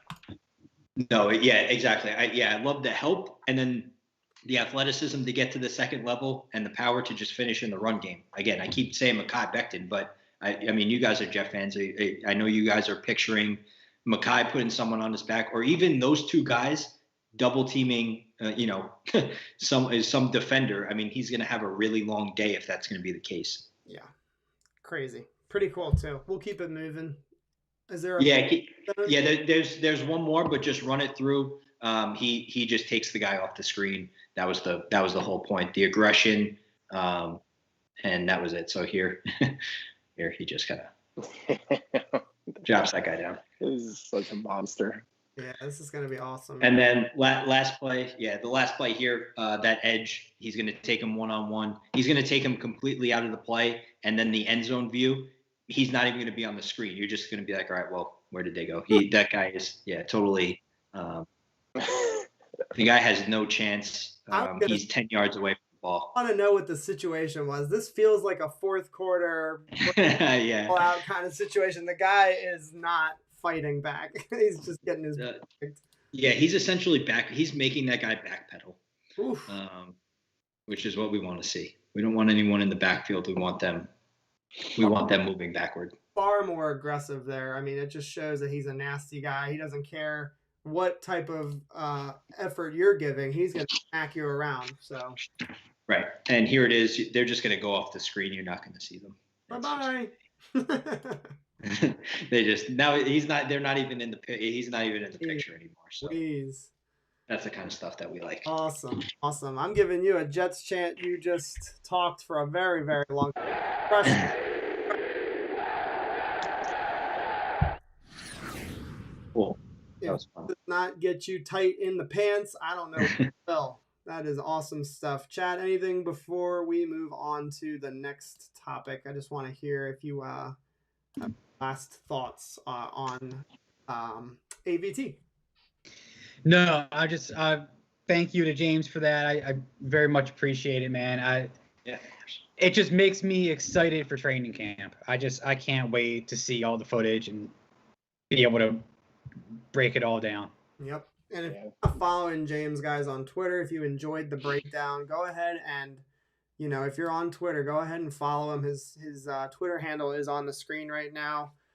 Mike, any quick thoughts on the Quinnen Williams AVT breakdown that we just witnessed? I got a glimpse into what they're doing with those Microsoft Surface tablets. So, James, I think this is the closest I'll get to being in a actual coach kind of professional setting in terms of film breakdown and what those guys have to do. I mean, I mean every word of that. And I can only imagine, that's probably a tip of the iceberg compared to what Zach's going through, what a quarterback goes through to kind of do film breakdown. Not to say not every player does film breakdown, but I use the quarterback because obviously there's so much pressure on the knowledge of the playbook, and the way you just shedding a glimpse into that is unbelievable. So that's where these guys make a lot of money, but in Zach's case, there's a lot of work you need to do, and there's a lot that goes into it. And James, you did a great job tonight showing a little bit of that. Thanks, guys. So we've got a topic that is a little bit lengthier. I'm going to pocket it for now, and then we'll reassess after we do the last segment. So we talked about him earlier in the show, and if you were, people that wanted to talk about Morgan Moses, we are going to hit on him right now. We do not need to spend long on the topic because it's just one guy that we're talking about here. We do have a mailbag from Craig. He actually sent me a message on thegangrene.com. By the way, shout out to the Gangrene. Tons of our viewers are from that website. So guys, thanks for coming and watching. Craig says, I definitely would sign Moses. He says he should start at right tackle. He says, I'd give Fan a shot at the right guard spot. And if he couldn't handle it, I'd keep him as the as the swing offensive tackle. And then you could potentially move on from one of Edoga or McDermott. And that was Craig throwing in his 2 cents. Let me hear from the boys. Mike, what do you think? Morgan Moses, he was graded out as like the 8th best run blocker in the National Football League as far as tackles goes, according to PFF. I think 15th against the pass or 17th, something like that. So this is a very, very good a very, very good right tackle last season. Yeah, I think we touched on a little bit in the Mehki Becton topic. I think there's too many I don't want to say red flags. I think that's going to trigger a lot of people. I just think that we have too much opportunity to kind of have a contingency plan, and bringing another talent with the cap space we have in the event that we do need to utilize it. I don't think by bringing in Morgan Moses, I think I'm not going to say that I know the full pool that's out there, but based on what I've read leading up to the stream, I do think Morgan Moses seems to be the most appealing prospect, in which case it really, to me, comes down to, do we think we need it or not? And I think this is more of a subjective thing. I guess it depends on your GM. And in the case of Joe D, do we feel comfortable hedging our bets on a potential injury situation? Of course, the Jets staff know more than we do. They know what's going on. They know Mekhi's status. They know what the state of the plantar fasciitis is. They know what the heal plan is, or the recovery plan is. We don't know that, so I'm going to assume that there is concern, and if there is, I would lean to bring Morgan Moses in. I don't think we lose anything with that. It keeps the season from being a scrap season. Not to say that we were expecting most of us weren't expecting to go make a run, but what I think we were all hoping for is we wanted to see signs we wanted to make sure Zach was protected, make sure we're positioning Zach for progression and development, and then at least come out of the season saying, hey, there's progress there. Without that left side being solidified, and we're talking about, is Zach protected, and then we're talking about, does Zach have an injury? To me, I'd rather plan safe and bring Morgan in. So that's kind of, whether Morgan's the best prospect or not, I'm open to what you guys take on that. But bringing in another O lineman until I know more, unless I'm the New York Jets organization, I think that's a good idea. All right, Chad, what do you got? I absolutely want Morgan Moses on this team. To me, it's a no-brainer. I don't think it's a cap space question. Unfortunately, last year we don't need to rehash it all, but last year Becton had the ankle, he had the shoulder, he had the chest. Yes, I hope Becton plays a full 17 games and there's no problems, but we have to look at the reality of the situation. Bring Morgan Moses in, if at all possible. Slide Fant to the left side. Let Moses play right side. I think that the opportunity is there. He just got released. It's only between us and a couple other teams. I absolutely want to bring him in. No question. All right, cool. James, what are your thoughts on Morgan Moses? He is available. Your thoughts on that? Yeah, I agree with Mike and Chad. I mean, any chance you get, whenever you get a chance to bring in, good players and at the offensive line position, it's necessary for the Jets, I think. Obviously, Mehki Becton situation is one thing, but I think you should always be looking to improve. And if Morgan Moses is better than George Fant, I want the better guy to play, and that's just how it has to be. Moving guys around, doing whatever you want, that is what it is. I think Fant will be better this year. I think he was good last year, but he's that athletic kind of tackle. So I think in the outside zone game, it would be a good scheme for him. Mm-hmm. But if Morgan Moses is going to play better and he's available, we have the money, pull the trigger. It is what it is. Yep. Yeah. And he's 30 years old, so he's played a lot of football. And I don't really have anything much to echo other than just I want to kick the shit out of everybody on offense. I want our offensive line to be the strength, and that's never going to change. I want that unit to dominate people, and I think that he gives us a real shot to be much better our blocking, a real shot to be very, very good next year, I think. We're already kind of on the precipice, with the talent that we've infused over the last 2 seasons. I think just adding him, another veteran, to the offensive line, it has a real good shot, I think, to boon the running game specifically. And you mentioned earlier we're going to be running the ball a lot. I completely agree that we need to be and that we should be. It's part of the philosophy of that Shanahan offense. So, yeah, bring in a mauler. Yeah, man, tight in the pants. I think I'm going to get a t-shirt, NYJ today, tight in the pants. Getting tight in the pants. It's got potential to be very, very good. Doesn't have to be top 5 offensive line this year. Even if we're sniffing in the top 15, that would be a monstrous improvement. Being in the top half of the NFL would be major. So totally agree. Couple of comments here. Gumball says Gase is no longer here. Gets Becton more snaps than last year. Yeah, Becton was off the field a couple of times last year. Hopefully he stays in there. And yeah, don't love the 17th game. There's definitely going to be some injury risk involved with them playing more games. We'll just have to wait and see. All right, the last topic technically was supposed to be the one we just passed. This is a longer one. How do you guys feel about hitting this one? Not necessarily as long as it was intended, or are we ready to seal up the evening here?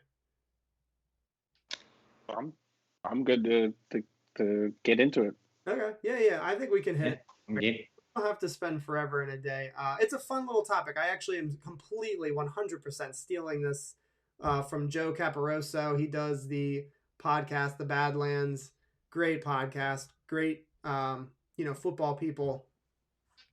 So I completely stole it. So there's no qualms here. I'm stealing a really good question for our show just because I think it's interesting topic. So the question is, you are the general manager. This is very Madden-like, but I like it because it forces us to kind of pick and choose who we would take with us. Kind of the Jerry Maguire situation. Who's coming with me? You have 10 picks, and you're picking only the current Jets roster. And the players that you select are going to be on the team for the next 5 seasons. Who would you take? And it is what order? So just having the 10 names is not technically enough. putting them in a actual order is the discussion. You know, who are you counting on the most? Who are your players that you are leaning on to build a franchise with, a dynasty with? Because again, if you're a Jets fan, that's why we watch the games. We want our team to one day hoist the Lombardi Trophy. We want that. And so this is kind of that discussion, is who are you bringing with you to lead us to glory? Does anybody want to go first? If they don't, I've got my list and I'm ready to fire away. Go for it. Go for it. Oh, me? Wow, what a pleasure. I get to go first? This is wonderful. Hallowella. I'm getting excited again. So here is my 10 players. I'm going to go a little quick and then I'll kind of quickly talk about why they're where they are. So my number one pick of the current Jets roster is Mehki Becton, left tackle. That might surprise people. I'll get into why. My number 2 pick is Zach Wilson. It's only fitting. He's the number 2 overall draft pick in the NFL draft. He wears the number 2. I put him at the 2nd spot in my redraft of the Jets. Number 3, I have Carl Lawson, the edge. I think the guy showed that he was a dominant pressure edge last season. His analytics proof. I think it was something like he was only exceeded in hits on the quarterback by Joey Bosa. So he's hitting the quarterback frequently. And so I want somebody that's young and that can get after the quarterback. Elijah Vera-Tucker is my 4th pick. I want the trenches strong, baby. And you're going to see that that's a theme for me. My 5th pick is Quinnen Williams. I have him at the 5th spot. That might surprise people. I just want the offensive line protected and locked up. And that's why I prioritize the guard over the really, really elite defensive tackle. Elijah Moore is my 6th pick. That's going to surprise some people. Oh, I have the same 6. Okay. Yeah, I do. All right. So yeah, Elijah Moore is my 6. For the future, I think that there's a real good shot that these two form a connection, Zach Wilson and Elijah Moore, and I combo it. Zach Wilson's quick release, the processing, as of right now, what we're hearing, it's very, very good. He's quick with his reads. It's only going to get better. Elijah Moore is elusive and is a very, very solid route runner for a rookie. So if they can hit their potential, these two players, I feel like it has a really, really a really big shot to be ultra dynamic, because it's not just the quick release from your quarterback, it's a receiver that can get open quickly too. And you combo that, it's deadly. So if they get on the same page, watch out. Number 7, I actually have Corey Davis. That might be something Mike does not approve of. For the next 5 seasons? Yeah. I want. Let me ask you that. Are you drafting him at his current age or when he was a rookie? No. Current age. You're getting him at his current age. He's 26. You remember, this is a redraft. These are the players that you are building your franchise with. And I am putting I'm surprised. I'm surprised about that one. Surprise picks are what it's all about, baby. We're going to have a discussion. So Corey Davis, you're giving your young quarterback a guy who has already done it in the National Football League. So Moore is the one that has the highest ceiling, and that's why I take him earlier ahead of Davis. But I want somebody that my quarterback can rely on, who is young, only 26 years old. You're acting like he's a 30-year-old man. He's 26. I was thinking more longevity I have Denzel Mims as my number 7, so I went the same route you did. But list, buddy, it's my turn. Good night, guys.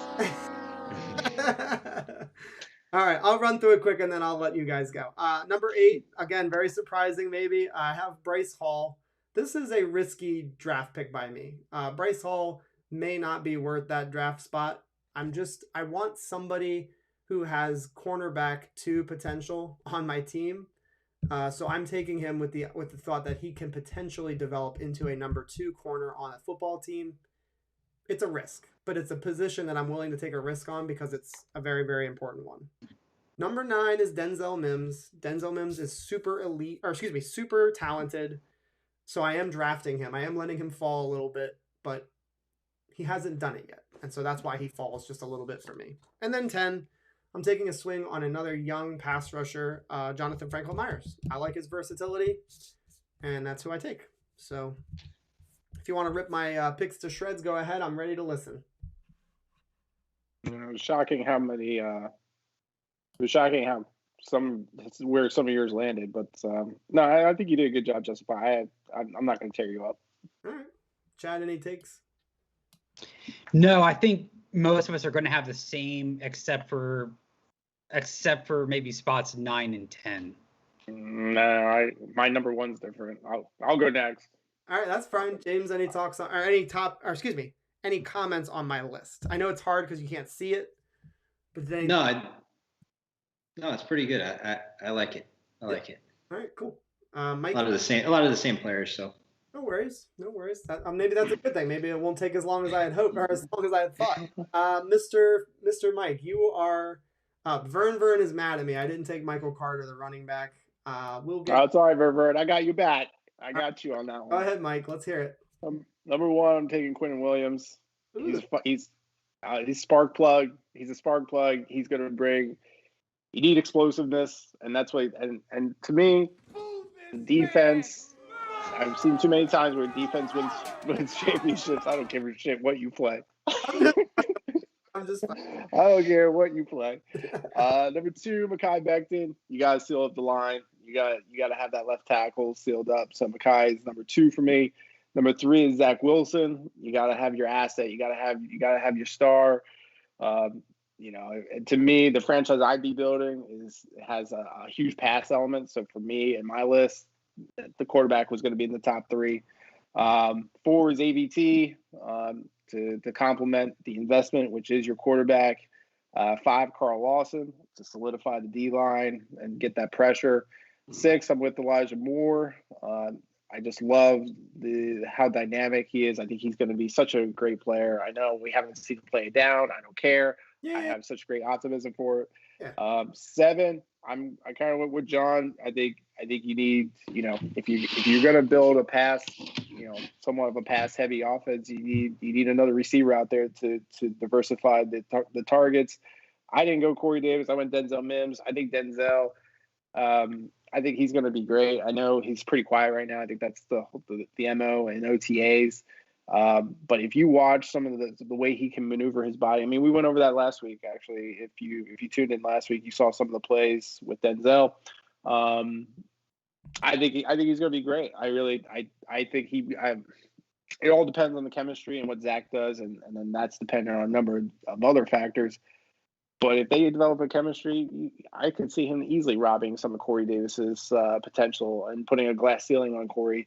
Not to say that Corey will be bad. It's just when you have that many targets, why not diversify at that point? I'm being rude and interrupting you. You're not the only one that's high on Mims. There's a shit ton of Jets fans, and there are a lot of respectable people, who do this that really feel strongly about him. I was listening to a Jets Factor podcast on my way back from the beach, and they think he's literally potential borderline Pro Bowler this season. Like, there are people who are really, really jacked up about this dude. So don't think, just because I put him at 9, I'm just trying to be provocative at this point. I'm being skeptical.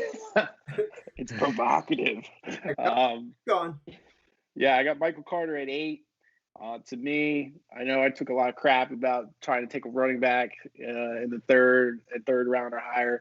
I think you need a running back. The running back is as much of a diversion as it is a contributor to the team. And to me, I do think Michael Carter is our starting running back by midseason. Mark it on your calendars. I'll put money on it. I'll get another Corbett helmet. I'll put that out there if I need to. So Michael Carter comes in at 8. This is where I'm gonna get tore up. Number 9, I'm gonna get tore up. I already know it. I'm gonna shut my laptop off right after I say the name, so you won't even hear my number 10. And I'm taking C.J. Mosley. I got C.J. Mosley at number 9. I'm saying it because to me, with a franchise, you can't have a totally young team. You need a veteran. You need veteran leadership. Someone who's been there, who's gone through the trenches, who can also be a team captain, can speak with experience, especially when you got other players trying to earn their keep. C.J. Mosley is on the Jets roster. We haven't seen him play. However, I do think he contributes to the team, regardless when he goes back to his Pro Bowl form or not. Not to say that he earns the money that he got. I'm just saying in terms of his role on the team. And as far as our veterans go, CJ to me is in the top percentile of who I would want to take for that position. And then number 10 was a wild card for me, and I went with Bryce Hall because, I pretty much that decision was based on who I think has the most potential to, as a wild card, to really be a playmaker. And to me, Bryce Hall in the secondary, which is a grab bag at best, is probably the best position to do that. Cool.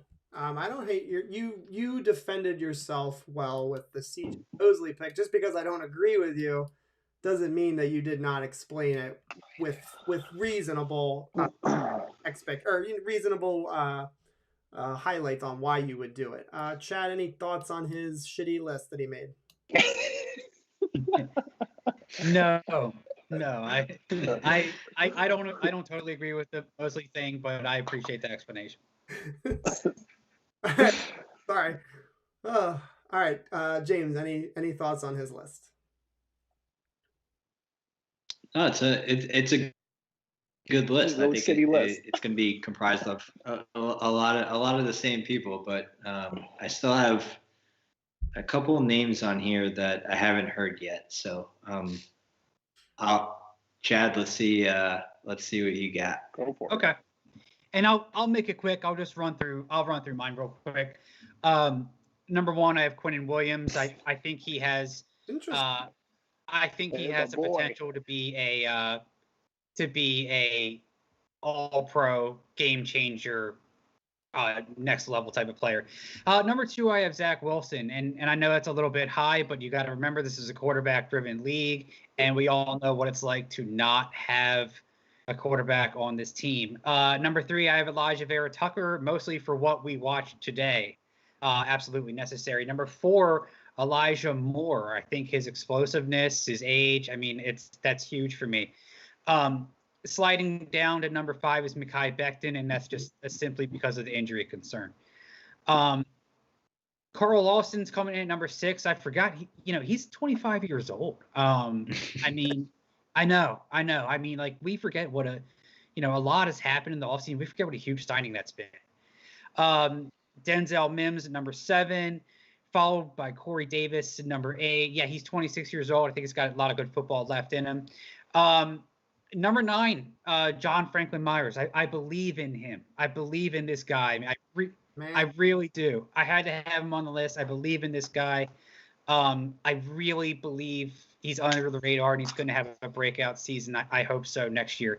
And then taking a flyer at number 10 on I always butcher this name, but Hamza Nasruddin. I thought about you on my list, you rat bastard. I'm jealous. I was 22 years old. Huge upside on this guy.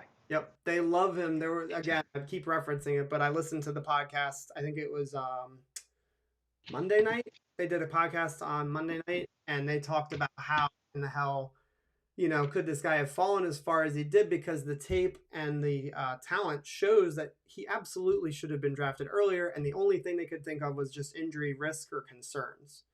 So, yeah, no doubt. I have no problem with Hamza being on your list. Or Hamza, sorry. It's Hamza Nasruddin. I wanted to say Hamza because I think that sounds cooler, but it's apparently just Hamza because he says his nickname is Ham.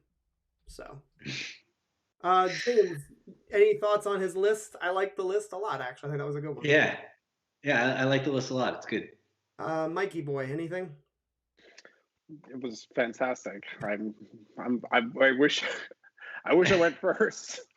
I'm actually surprised that you both picked Quinnen number 1. That's interesting. It's a little earlier than I would have done, but I can't hate on you for it because he's elite. Mr. James, let's hear your 10 guys. All right. One is Zach Wilson. I got to have my quarterback right away. I know I haven't seen him play a snap in the NFL yet, but 21, 22-year-old quarterback, got to be my first pick. Most important position in all the sports. 2 is Becton. I need somebody to protect the blind side of that number 1 pick. 3, I have Carl Lawson. My importance of positions usually go the guy throwing the ball, the guy protecting the blind side of who's going to throw the ball, and then the guy who's going to tackle the guy who's throwing the ball. Those are my three guys. So Carl Lawson, I have three. Quinnen, I have four. Not because I don't think he's any better than the first three. Just I need someone that I can pair on the inside with my edge rusher. Quinnen is a lot similar to that Aaron Donald mold that I think people are trying to find. 5 AVT, Elijah Vera-Tucker.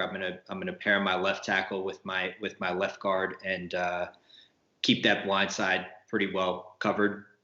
So here's where then I think I go off the rails maybe. Nope. So number 6 for me is Bryce Hall. Ooh. Yeah. So I'm a huge fan. I thought he had a great 8 games or so that he played his rookie year. I think he solidifies himself as cornerback 2 for the Jets this year. I still think they probably need to find that dominant number 1, and we'll find him one way or another. But Bryce Hall there, again, kind of that importance of list there, up there in importance is the guy who's going to cover these freak wide receivers that the NFL has to deal with now. If we hit on a number 2 cornerback, 5th effing round, that is a monster win in the draft. Huge win. I mean, if he didn't have that injury at Virginia, where I mean, he had a really serious injury at Virginia. If he doesn't have that injury, he's getting picked in the first round. Yeah, that's what the draft. And and he was that good at Virginia, and it was awful that he had to deal with that injury. So if he stays healthy and gets to that level, the Jets found a first round talent in the 5th round. So I believe in him, and I think Coach Sala is going to help him out a lot. And then number 7, I have Foley Fatukasi. Wow. I need somebody who is going to jam up that middle. I got my edge guys. Now I need somebody that's going to make life hell for the running back in the run game. And I think he's only 25 or 26, so he's going to be a big piece of this defense as well. Okay. 8, I have Elijah Moore. I mean, I gotta give my guy someone to throw to. And just wide receiver for me, it's not that I hate wide receivers. I probably like them more now than I used to. I just think that importance-wise, I can maybe find somebody else here and there. But I think Elijah Moore is going to be a pretty special talent. And then 9, I have Marcus May at number 9. And I know he's older, but I need my quarterback of the defense. And I couldn't pick C.J. Mosley only because of age. And that might sound stupid because they might be very similar in age. I don't know, actually. But they might be very similar in age. But I like my safety, my secondary guy that's going to put everybody in the spots that they're supposed to be. And then number 10, I have Denzel Mims. Am I missing something on Mims? Do people not like him? No, that's not true at all. No. Okay. No, he was quiet. I think it's in the OTAs. Yeah, I think it's the opposite. So he just, I mean, I like him at number 9. You like him at number 10. Yeah. Chad drafted him. Mike drafted him. I think a lot of people love him. I think that's okay. Cool. I think he's gonna. I think he's gonna break out. I think this is that year. I actually picked him to have the most receiving yards in my little thing. So my receiving yards leader pick is Denzel Mims this year. I think. You watch Zach Wilson's film, and he just kind of throws the ball up to these outside guys, and Denzel Mims is that guy. He's going to go up and he's going to get it. Yeah, I think it's going to be a great. He's so good at it. So good. Yeah. But yeah, so that's my 10. The thing that I mentioned in my Keys success video that I posted on Saturday, it was about the outside wide receivers making plays, and I feel like Denzel Mims is a true threat, and I think that's the thing that people don't understand maybe is that not only is he going to be able to go up and get it, I think he's going to be a real threat on those back shoulder throws, because Mims is a weapon down the field, and if DBs are turning their backs to the quarterback, Zach Wilson will put the ball on the the left shoulder or the right shoulder depending on where they are, which sideline. They'll put it on that shoulder. And that's going to be a money play, I think, in this offense. I think they're going to run that a lot more than they have in years past. Yeah, and when I was doing my Sam Darnold kind of review to figure out what was his problem, I probably could have made like a highlight reel of the plays where Denzel Mims is open and the ball just never gets thrown there. Yeah. Nope, that's well documented amongst Jets fans. I think a lot of people realize not only was he not targeted enough, he wasn't even being looked at really. No. So, all right. Thanks, Adam Gase. I think those drafts were all good, and I think that there were some, just some minor differences, which I think makes it interesting too. That's why I like the topic. Pretty light but fun. That's good.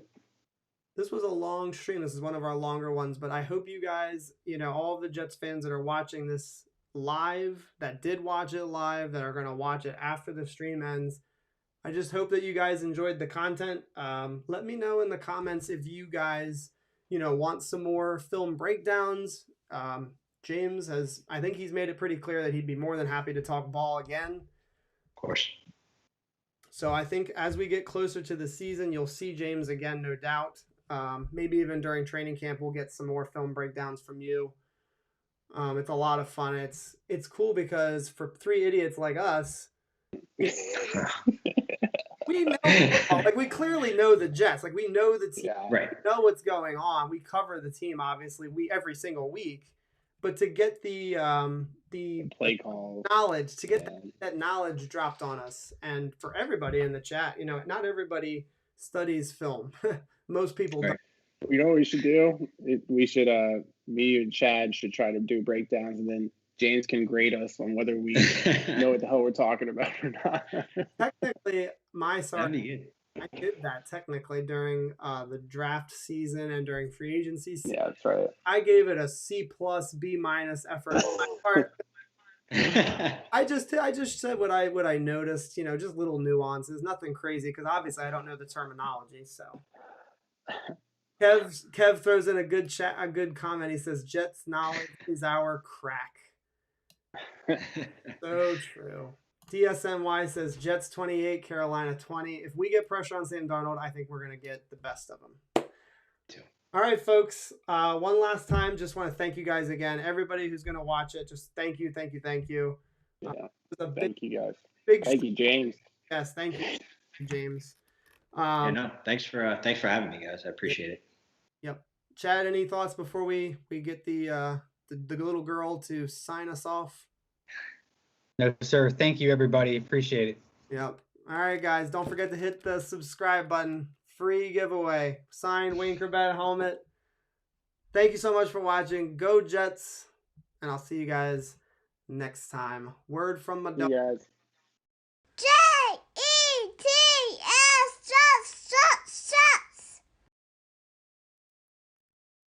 How do you not love that?